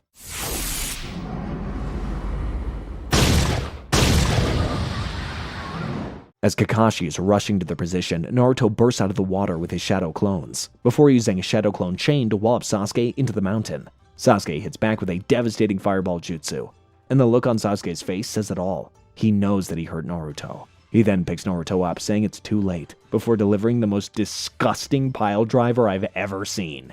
I'm serious, The Undertaker has never done something this brutal. It's too late now! Naruto! Sasuke thinks he's finally got Naruto, but the Nine-Tails chakra comes in clutch once more. This time, the chakra is covering Naruto. It almost looks like a fox. With this chakra, Naruto hits a new level of power and speed. What's more, he can use the chakra to make big hands and attack Sasuke as well. Backed into a corner, Sasuke has no choice but to activate the second stage of the curse mark, turning him into a monster as well. Now powered by the curse mark, Sasuke grows wings that protect him from Naruto's attacks before he launches him back. But he's feeling the pain that using the curse mark causes. Naruto's also feeling the effects of using the Nine-Tails chakra way too long. He can't feel his left arm at all.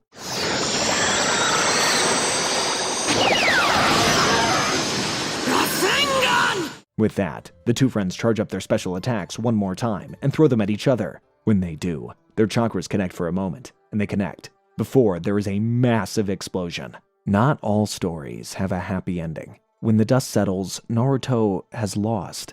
He's out cold, and totally at Sasuke's mercy. Sasuke stands over him in the rain, and his headband, which Naruto scratched, slips off. Kakashi makes it, only to find Naruto passed out but alive. He picks his unconscious body up and apologizes for not making it in time.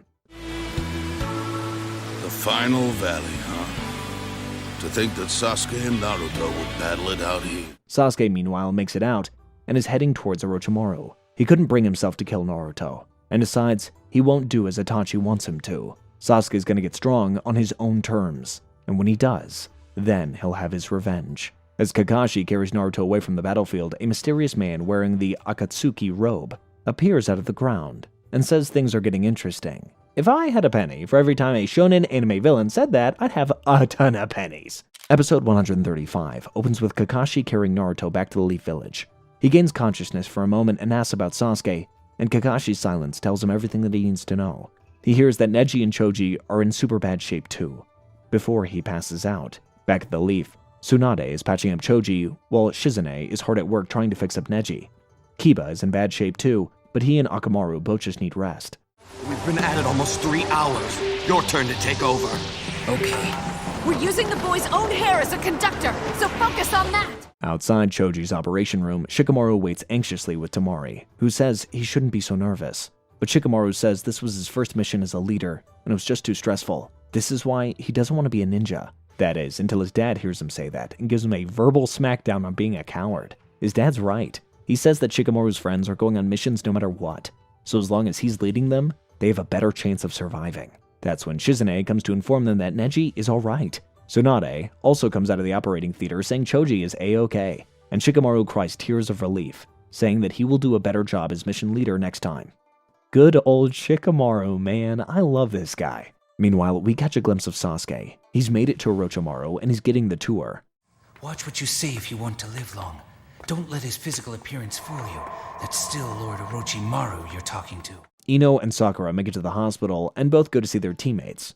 For some reason, Sakura thinks Naruto brought Sasuke back, but when she gets to his room, she overhears him saying that he failed. Still, she goes in and tries to be positive, but Naruto isn't ignoring the fact that he failed to keep his promise. He apologizes, and says he'll bring Sasuke back no matter what. Later, Jiraiya shows up and says he has some news for Naruto. He has it on good authority that the Akatsuki aren't coming for him for at least 3 or 4 more years, and he's decided to make Naruto his full-time student. He tells Naruto to stop chasing Sasuke. He went to Orochimaru on his own. Jiraiya had to face the same thing with Orochimaru when they were younger. He doesn't want Naruto to waste his life doing the same.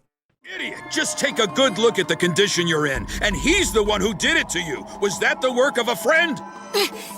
No, but... Naruto isn't budging. He made Sakura a promise, and he's gonna see it through. Jiraiya gives in, and tells Naruto to get well. They're leaving the village as soon as he does. The episode then ends with us seeing the Akatsuki having a meeting, and they talk about their goal, collecting the Nine Tails and the rest of the tailed beasts as well. Wait a minute. There's more of them? Episode 141 is mostly filler, except for one thing that happens at the end, and that is Sakura going up to Tsunade and asking her to be her teacher. Tsunade considers it, but sees that she's desperate and agrees. Very well. But be warned, I won't go easy on you. Understood. Jiraiya is listening from the balcony and just smiles. Now all three Sannin have taken each member of Team 7 under their wing. In episode 220, the last episode of Naruto, we see him finally recover from his injuries. That's when Jiraiya shows up and says the time for them to leave on their journey is here. So Naruto packs up his stuff and gets ready to leave. Elsewhere, we see all of the Leaf Genin working super hard, doing their absolute best to catch up to Naruto. After one last bowl of ramen with Haruka-sensei, Naruto promises to pay back for all the ramen when he's successful, and heads off with Jiraiya. I'm going to have to work hard to keep up with you, Naruto. But I'll do it. Naruto may be leaving the village, but it's only for a while. After all, he has a friend to save, and a dream to chase. Well, Naruto ends here, but Naruto Shippuden is only beginning. And to witness the rest of Naruto's amazing story and life journey, you should definitely click on this video right here on your screen. We have a brand new anime channel. Yep, that's right. That was the big surprise. We are branching off. I will see you there, folks. See ya.